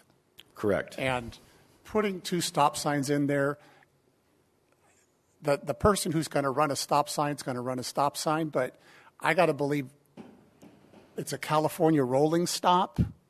I'm sure some of them are. For yes. a lot of stop sign runners, they're not just burning, kind of thing. So I think the rolling stop slows down traffic, which is the goal. And now how much you enforce the rolling stop is a different story. But I think the two stop signs will accomplish the goal, because even those that roll through stop signs are going to do so at a reduced speed. Right. I'm not condoning rolling through stop signs. Yeah, but I'm trying to think what's really going to happen. Yeah, and maybe not just two, but maybe three stop signs that you go in to make that more dramatic. I don't know. That's we'll have to experiment with that. We did this on Anza, on South Anza, not too long ago. I remember there was a couple of intersections without stop signs, and that reduced the volume. That's in my district as well. I'm just remembering this, and that reduced the volume because they were using Anza instead of something else, another cross street. But anyways, all I have to say. It was Mollison. It was Mollison. They were going all the way down and turning left on Anza instead of turning previously on Mollison to get to Washington, and the volume was high. We put two stop signs in, and so I'm going to keep a close eye on this, and I know our staff is as well, to see if this is going to work, and if it doesn't, then we're going to go back to the drawing board and figure out what else we can do. So, thank you for your help. Thanks, Steve. Thanks for coming. Are there any more speaker cards? No speaker cards, sir. Okay, then. It's going to bring it back to council for discussion or a motion. I'll move adoption of the staff recommendation. Second. Okay, please vote. Motion carries by unanimous vote.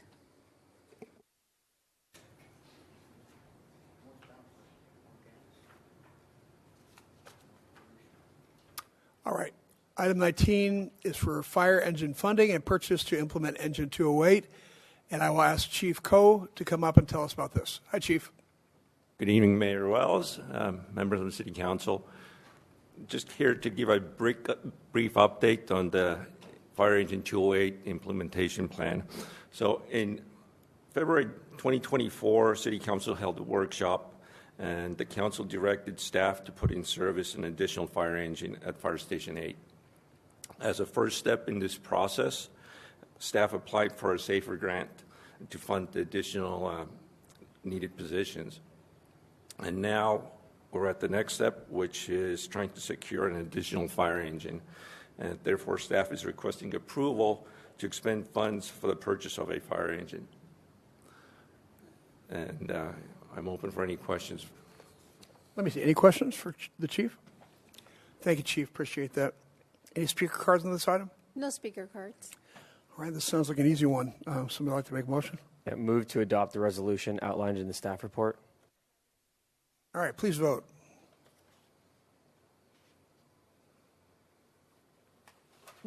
Motion carries by unanimous vote.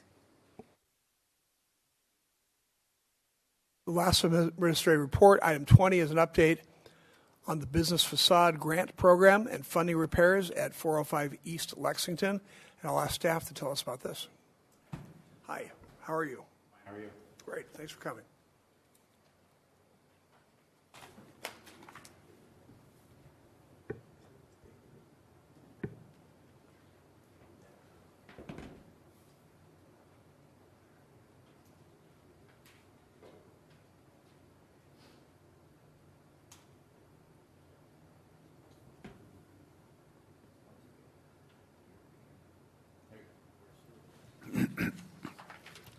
Hi, good afternoon, Mayor and members of the City Council. My name is Ryan Villegas.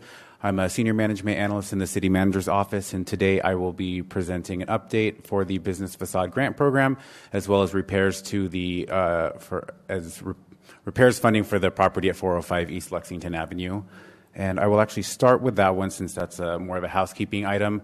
So a little background there. In December of 2023, the City Council appropriated $2.75 million in ARPA funds for the purchase of the property at 405 East Lexington.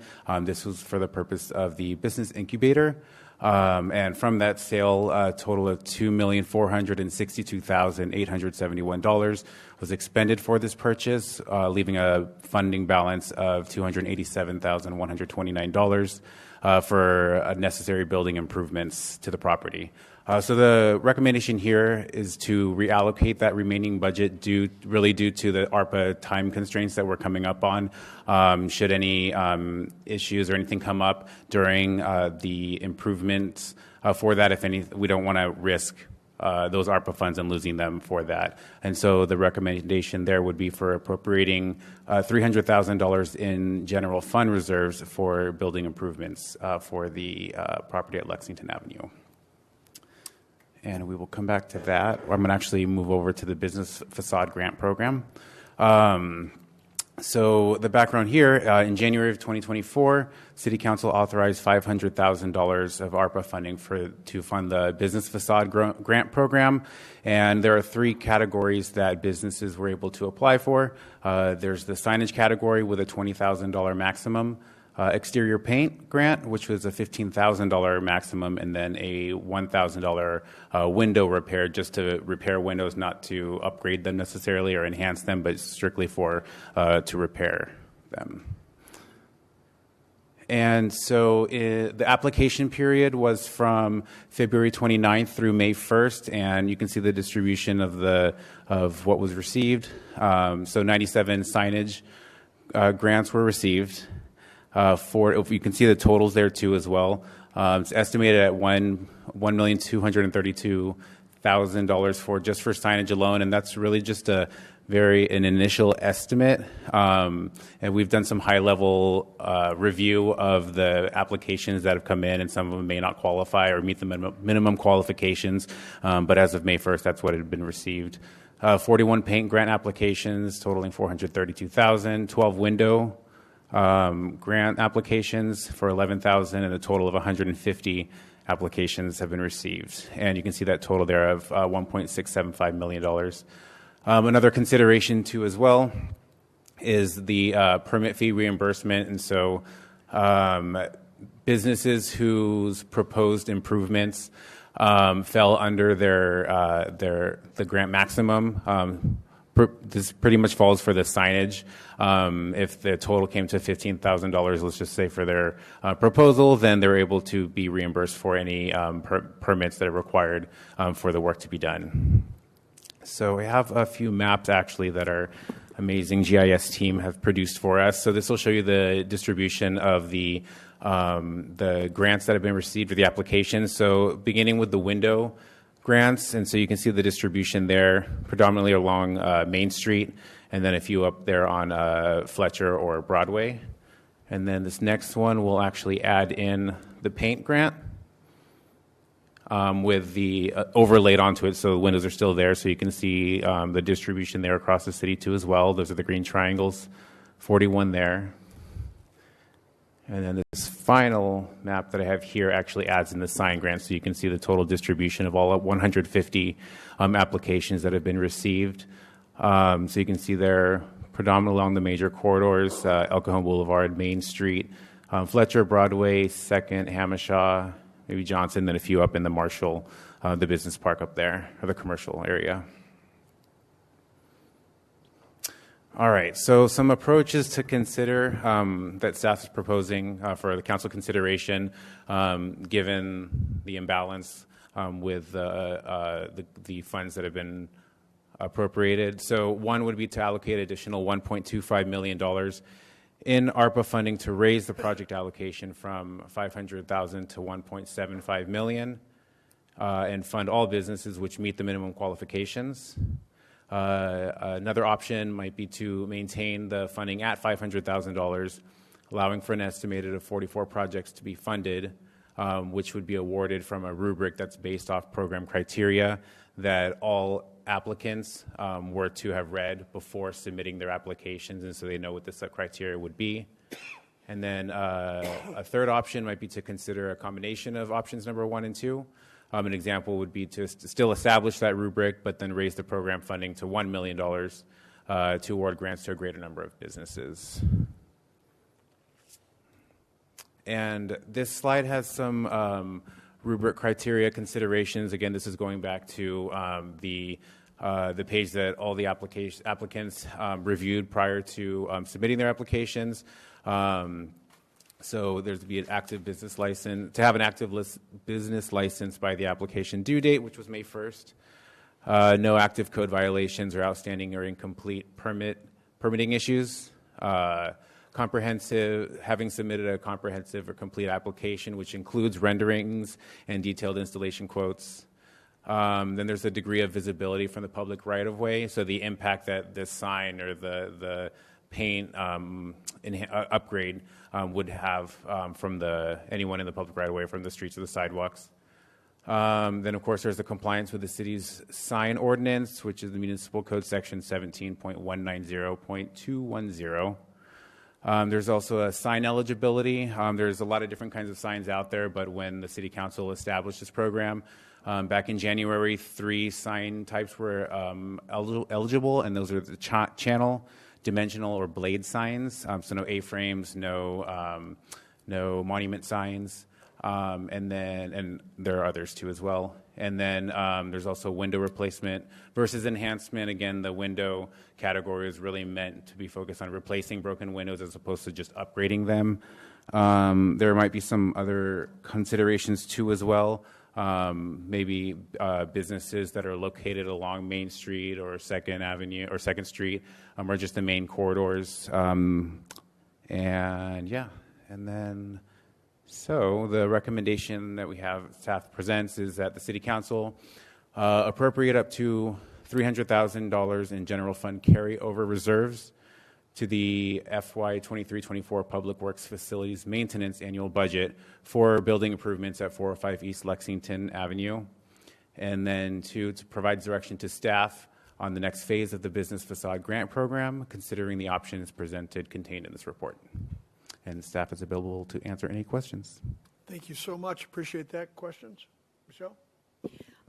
Thank you, Ryan. On the appropriation number 1, how much did we determine how much damage we're having to repair, replace? What is it? I guess what I'm asking is, what out of that 300, how much is going for repairing things that were already done to the building by the tenant previously, and then how much is being spent on improvements, actual improvements? Ms. Mitchell, I've taken several tours. We haven't broken that down yet. We have a general scope of work, and then we're going to actually take a tour of the facility again, really with the eye of a contractor, and start looking at what needs to be done. It'd be hard for me to say what percentage was just building maintenance and what percentage is illegal construction. I do know that some of the bigger ticket items, like the roof, for example, that needs to be replaced. That's a big ticket item. Right. And there's some other mechanical, structural things that need to occur that had nothing to do with the former tenant. But there are some walls that need to be moved around or replaced, and some electrical that need to be rewired, and some plumbing as well. But I don't know if I have an exact breakdown for that percentage. But an overall look, it sort of looks more of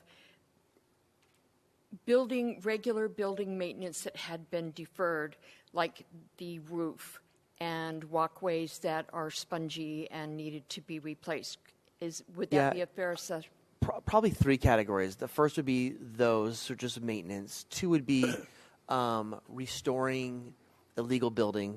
For example, there's like a little wet bar in the patio area that's not legally permitted, so that would have to be removed.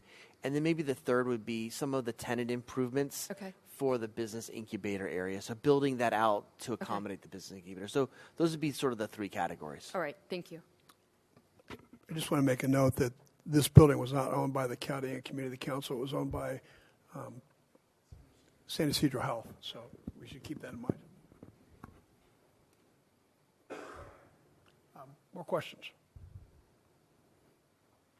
No.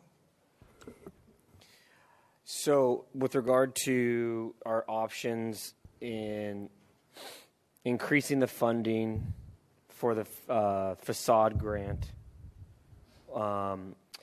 if we increase it to 1.75, what are we taking away from, if anything, from ARPA funding? I don't know, Ryan, if you could speak to that, or if staff had some ideas of, if we do increase it, what would we be losing? Shovel-ready projects? What are we?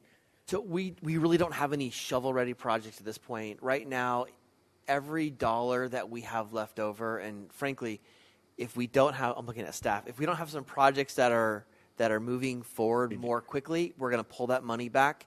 And I would recommend that we use that money to buy public safety vehicles that will then protect the general fund, which we usually spend general fund money on. It's something that we can spend immediately.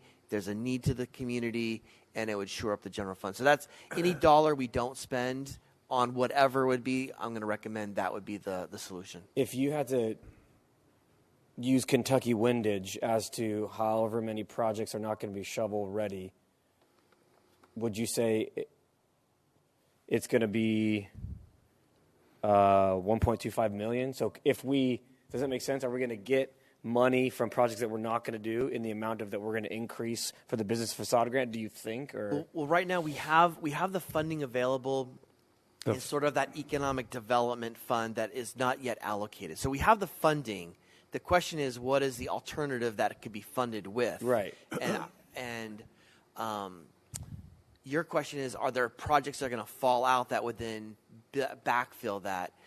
I don't know. Kentucky today. windage. What would you I've never heard of that phrase before. Kentucky windage. Kentucky windage? Oh, it's, no, it's from the South.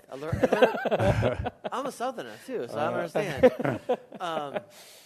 I would guess maybe up to $1 million. Okay. And if I may add too as well, and this is from experience from administering the previous grant that we just had. So one, we've still began with that high preliminary just overview of going through basically the dollar amount that could fall based off of businesses that don't ultimately qualify or meet the minimum qualifications. Again, and then also coming from the last grant, there were a lot of many businesses that were pre-approved to go forward and complete your projects that didn't end up coming back and actually following through.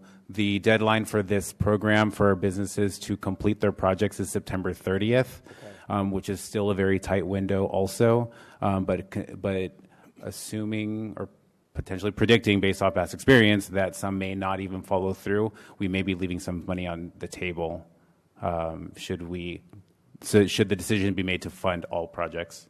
So this is at most, and it's probably not even going to hit the 1.75 based off of the number of applications. Right. Or you're saying people aren't going to complete it, people are going to be disqualified because they're okay. It's one of the reasons why we included the criteria of having submitted plans and quotes, because we know those projects are more shovel ready. But if you've or a business just sort of threw together something because there's free money, there's a good chance they're not going to hit that date. And as you recall, as Ryan just indicated, we could have put the deadline to spend this really by the end of the year, but we're trying to give ourselves some cushion as well to reallocate that money if it's not spent. Those are all my questions. I have comments later, but unless anyone else had them. Any more questions? Okay. Thank you, Ryan. Thank you.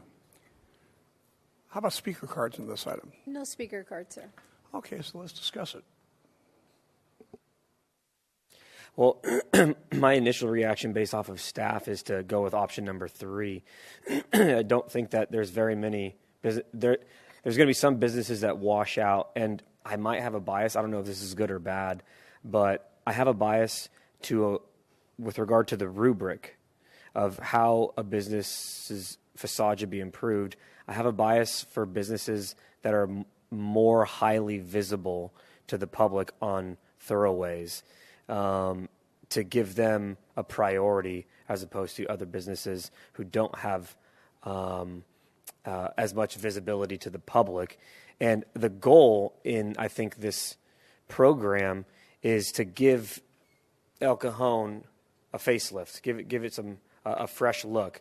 And the other side of that is I just replaced the mirror in my bathroom. And now my wife replaced the mirror in her bathroom. And now the faucet looks a little outdated. And so I'll replace the faucet. And then the sink looks and so that's what I'm hoping what will occur with this facade grant is you have this nice new sign, and all of a sudden the paint looks a little chipped, and then the stucco. And so it'll set off a chain reaction of improvements for properties around the city, and I would like it to be mostly in more highly visible areas. So I would be prone to choosing option 3. Give a little bit more money, and parry it down with highly visible areas. Gary? I agree with Councilman Ortiz. I think the high visibility ones should get priority. Steve? I agree with my colleagues. I would go a little more specific and say Broadway and Fletcher Parkway should get more points. 2nd Street should get more points. East and West Main Street should get more points because those are certainly major visibility of commercial areas. I would also add to the rubric how many applications an applicant has, because they could have applied for a sign grant, a paint grant, and a window grant. So to spread the money out, you could give them some or all of those 3, but not necessarily all 3. So you should consider that. I think it'd be good to add points for length of time in business in El Cajon. That might be a tiebreaker, but certainly somebody who's been operating for 20 years, I'd like to certainly give them some value over somebody who's been operating for 6 months, perhaps, even though the building is older. And the type of sign certainly has a cost value to it, whether it's a can sign or channel letter with back LED. Certainly those you can spread out more money depending on the type of sign. So to be specific with Councilman Ortiz and Kendrick, I'd allocate $1 million for the sign grant. That's more than 500, less than 1.675. I'd make it an even million.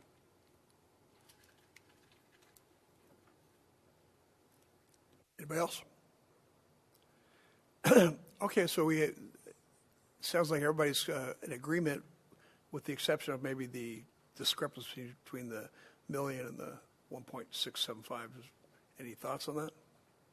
I'm okay with just $1 million. Okay. Yeah, I am too. Okay. Would someone like to make a motion? Yeah, I'll move to adopt the.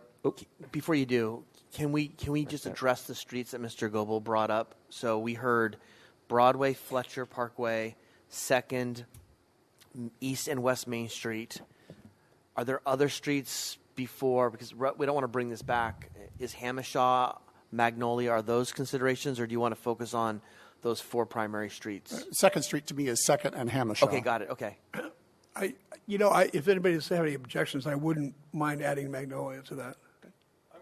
I'm okay with any main thoroughfare that we have. Okay. If you give Steve staff highlighted that direction, yeah, that's fair enough. Yeah. Okay. I think the basic direction is not an industrial area, but in a forward-facing area that the public is going to see, so we can improve the overall appearance of the city. Perfect. I remember one more thing: the distance from the street, yeah. the frontage. If you are a mall property, you are 150 feet away from the street, and that's a different value to the city than somebody who is 20 feet off the street. That should be some points assigned to that or something. So I understand it. You get more points the closer you are to the street. Yes. I mean, one of the things that we thought about is sort of this vague term of impact. So take a strip mall down Main Street. There's a lot of them, and some of them are L-shaped. One in the back corner that no one driving by would see, in my mind, if it as a tiebreaker, would get less points than one that's facing on Main Street, front and center. Is that the sentiment of the council? Okay. It is for me. Yeah, Michelle, go ahead. So our goal is to try and accommodate all the applications, correct? Well, I heard if the goal is we have at least 1.6 million. Granted, I'll bet 200,000 of those wash out. That means that we would not be able to fund all of them if we set the cap at $1 million. If we had, we're going to fund those projects that meet all the criteria and fund those, giving priority to the main thoroughfares that we have identified. But the goal is to fund all of those that meet the criteria. If you, as long as we have money left. Yes, true. There's a chance that we still haven't run these applications through the full process. Right. We've checked business licenses, but we haven't checked some other things. There's probably a few that we'll watch out. But I think by setting that criteria, there's probably some that will not get funded. I would imagine probably up to 20 that will not get funded based on running some math in my head. Okay. All right. Thank you. All right. Anybody else?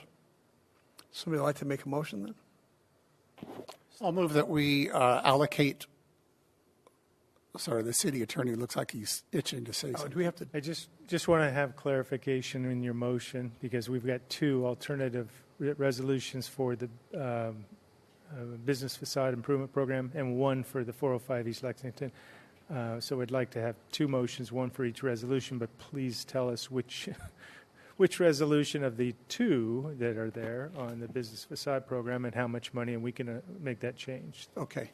I'll make a motion to appropriate up to $300,000 of general fund reserves for the building improvements at 405 East Lexington. Second. All right, please vote. Motion carries by unanimous vote. And I'll move that we adopt the next resolution to reallocate $1 million in ARPA funds for the business facade grant with the feedback the council has provided on a point system if needed. Second. Please vote. Motion carries by unanimous vote.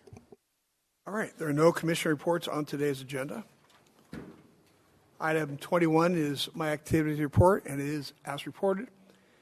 Now our activity reports for council members. Councilmember Goebel. As reported with a couple of comments, the MTS has been soft opening the copper line. That is a new colored line in the MTS system. That runs from the El Cajon Transit Center out to Santee. You may have seen it already. It is a one-car train only, and it is going every 15 minutes, and it has the word shuttle across the top, not orange line or green line. The orange line and green line, effective in September, will terminate at the El Cajon Transit Center, and this new shuttle on the copper line, which is a one-car train, will go from El Cajon to Santee every 15 minutes. Speaking of MTS, it still is $80 million in a structural deficit this year, and the state has pulled $113 million that it was going to give the agency from SB 125 money because of the $68 billion deficit that has to be closed. So there's going to be some hard decisions done at the MTS. The Advanced Water Purification Project, it's roughly 50% complete. Over 676,000 man-hours have been placed on that project so far. It's looking great. And finally, I am pleased, the city manager and I had a discussion yesterday that we are looking at lift assists in the 20 homes that serve convalescent care in our city. And other cities are starting to look at lift assists and whether that is an appropriate emergency response or falls out of that. And so I'm pleased that we are taking a look at that. Okay. Councilmember Mitchell. As reported, with one exception, I did not attend the TEDx Kids. I was unable to attend that day. Thank you. Deputy Mayor Phil Ortiz. As reported, with one addition, I attended the EDC's Gillespie Field committee meeting today. Okay. We have a joint councilmember report with Councilmembers Kendrick and Deputy Mayor Ortiz. Gentlemen, would you like to tell us about this? Okay, one of the major complaints that I get is that people that are panhandling at the freeway exits and on our major thoroughfares. And we've got those signs we've had up that says essentially don't support panhandlers, don't give them money. And I think we could use some improvements on that because most of those panhandlers have been approached by social services probably at least 5 times, and they're pretty hardcore. And so now I really want to direct the sign verbiage towards the people that tend to give them money. And so the question is, how far do we go on this? Well, I just want to tell it like it is. And I think maybe we have several different messages. We have different signs. But I think one message should be, don't get the panhandlers use your money for drugs. Short and sweet and to the point. Because that's what they do. And I think that most of the problems with the homeless start out with drugs. And there's some mentally ill there, but the people are going to use that money they get from the public to continue their self-destructive lifestyle. So I'm open to suggestions on changing the verbiage because we really need to make that message towards the people that are driving and get stopped by the panhandlers. Well, you know, I agree with you. I've been saying for years and years now that drug and alcohol abuse is the major problem with panhandlers and homeless people. However, I'm wondering if it might be a little harsh for the public to accept that directive and approach. If I could suggest something, could we put a sign in the intersection or in the medians that says, "Standing in the median is against the law. Do not encourage panhandlers." I mean, I think that could be one of the signs, but see, the thing is, I want it directed to the people that are giving the money. The panhandlers don't care; they break the law all the time. No, I'm not talking about that. I'm talking about a sign that targets the people saying, "Don't participate in this. They're breaking the law." But I understand what you're saying. Yeah, I think the only ones that might be upset about that are the panhandlers. But looks like Morgan's getting ready to say something. Yes, Councilmember Kendrick, I'd be cautious about identifying everybody who stands in the median as a drug abuser or an alcohol abuser or something of that nature. So we understand, I would understand your idea of toughness, but I just don't want us to go too far with that. Okay, how can we just say, can we say most panhandlers? I would say let's Many? if the council wants the staff to look at changing the message, that we can bring back something, I'm sure, that might sound a little less, fist and glove type of thing. Okay, though, we'll get back to hear the rest of the comments first, and then. I'd suggest we kick it to staff and have them come up with Okay, language that I'm good with accomplishes that. your goal. Let me ask you this, Council. I personally like the idea of the signs. I think they have had some effect. I don't have any problem increasing our budget for signs, educating people not to give money to the panhandlers. Anybody have any objections to that? Oh, I don't have any objection at all, because I think it makes our city look really bad. All these people, especially at the freeway exits, which is illegal for you to stand on, I think it makes our city look really bad, and it makes people uncomfortable to come to El Cajon. Well, I suggest I'd like to make a motion then that we direct staff to look at enhancing the program of using educational signs to combat panhandling, and come back to us with some recommendations for budget, for message, and for locations. Okay, and Morgan's always been very good about keeping us out of court, so. I just have a comment on that. I agree with everything you guys are saying.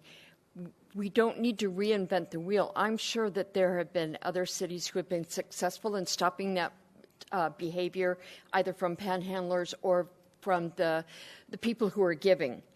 And so I would just suggest, maybe doing a preliminary search of other cities who have implemented that type of signage, so that we don't waste time trying to go back and forth on verbiage.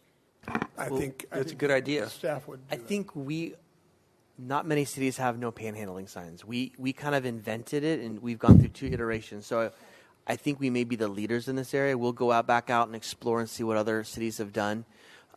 If we can pull up, it may be helpful for the council to see what the existing sign looks like, because I'm starting to feel like you want us to produce art, but art is in the eye of the beholder. So if you gave us some feedback on the existing sign of things that either you like or don't like, that will give us a head start. Is that okay with the council? Yeah. Absolutely. Okay. Can you guys one comment trigger I have it up. while you're pulling it up, Graham? There you go. Yep. Oh. That's the existing sign. And so that's one sign. And I believe the first iteration of signs was a smaller one, wasn't it? That was blue. It had something below it, like an add-on that said "Contact ECTLC" and it had an email address. So those I don't see around the city often, and I see a lot of because they've been ripped out or whatever, and a lot of those they're kind of bent down. And so with that, maybe do an audit of where signs were, because I don't see a lot of them around anymore, and keeping that size and contrast with the red and white and black so you can see it, I think is I'd want to see more of that as well, just so it's visible to motorists. What I like about this sign is it doesn't give you too many messages at once, because you're looking at this for a fraction of a second. Right. So it should be a simple message that you get right away. And we should use a heavy enough sheet metal to make sure it's very difficult to bend it and tear it down. I would also suggest that instead of just one at the intersection, like Fletcher Parkway and right in front of Texas Roadhouse, there's a lot of panhandlers there, to put one at the front of the section or the intersection, and then put maybe 2 more down the way, so that when traffic is stopped, They can see the signs. Right. And because otherwise, if you're car number 5 or 6, you're not going to necessarily see that sign. Or you may have your hand out already so that as you go by, they drop it off. Just an idea. Yeah, I agree with Michelle. I like the idea. I'll second your motion to kick it to staff for verbiage and things. You're right. Billboards, you get about 9 words in 3 seconds. And so you're right. The fewer the words, the better. So the message, I think we're looking for a stronger message.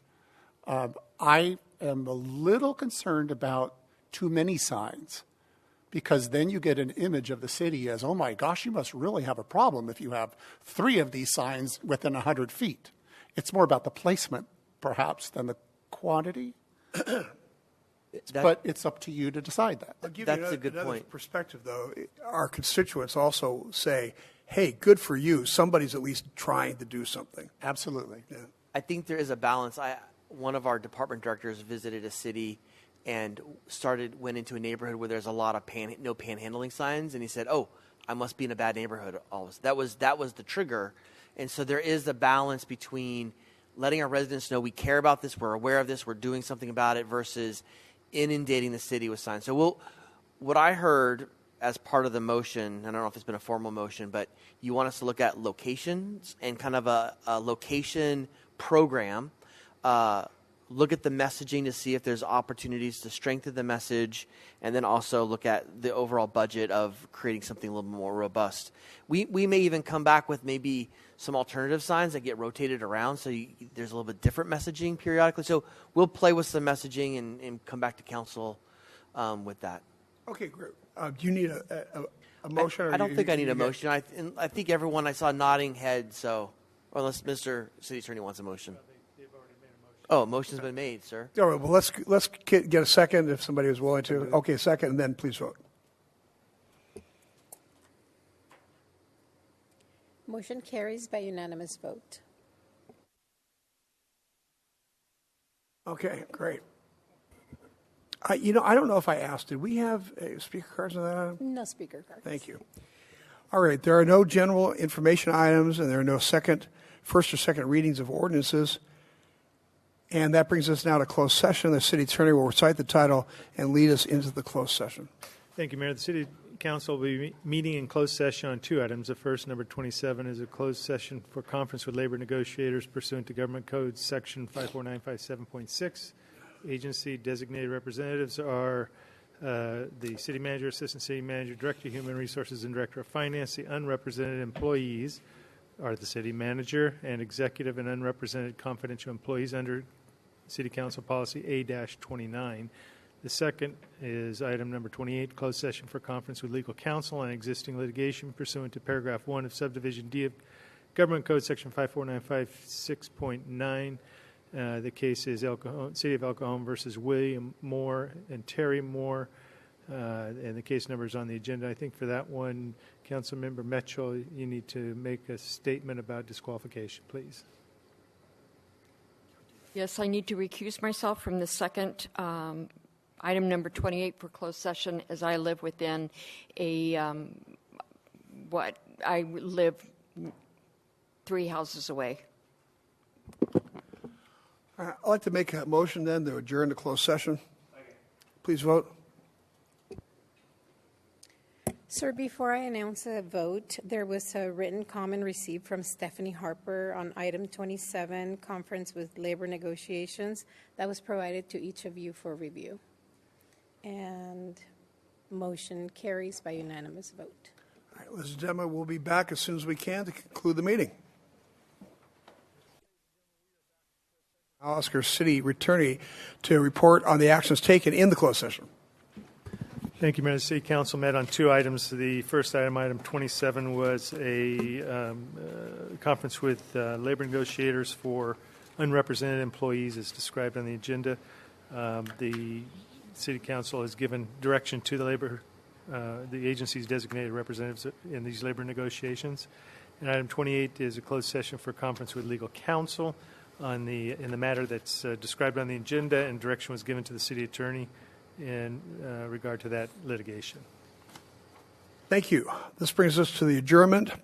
The regular joint meeting of the El Cajon City Council, El Cajon Housing Authority, successor agency to the El Cajon Redevelopment Agency, held this 14th day of May 2024, is adjourned until Tuesday, May 14th, 2024 at 7 o'clock p.m.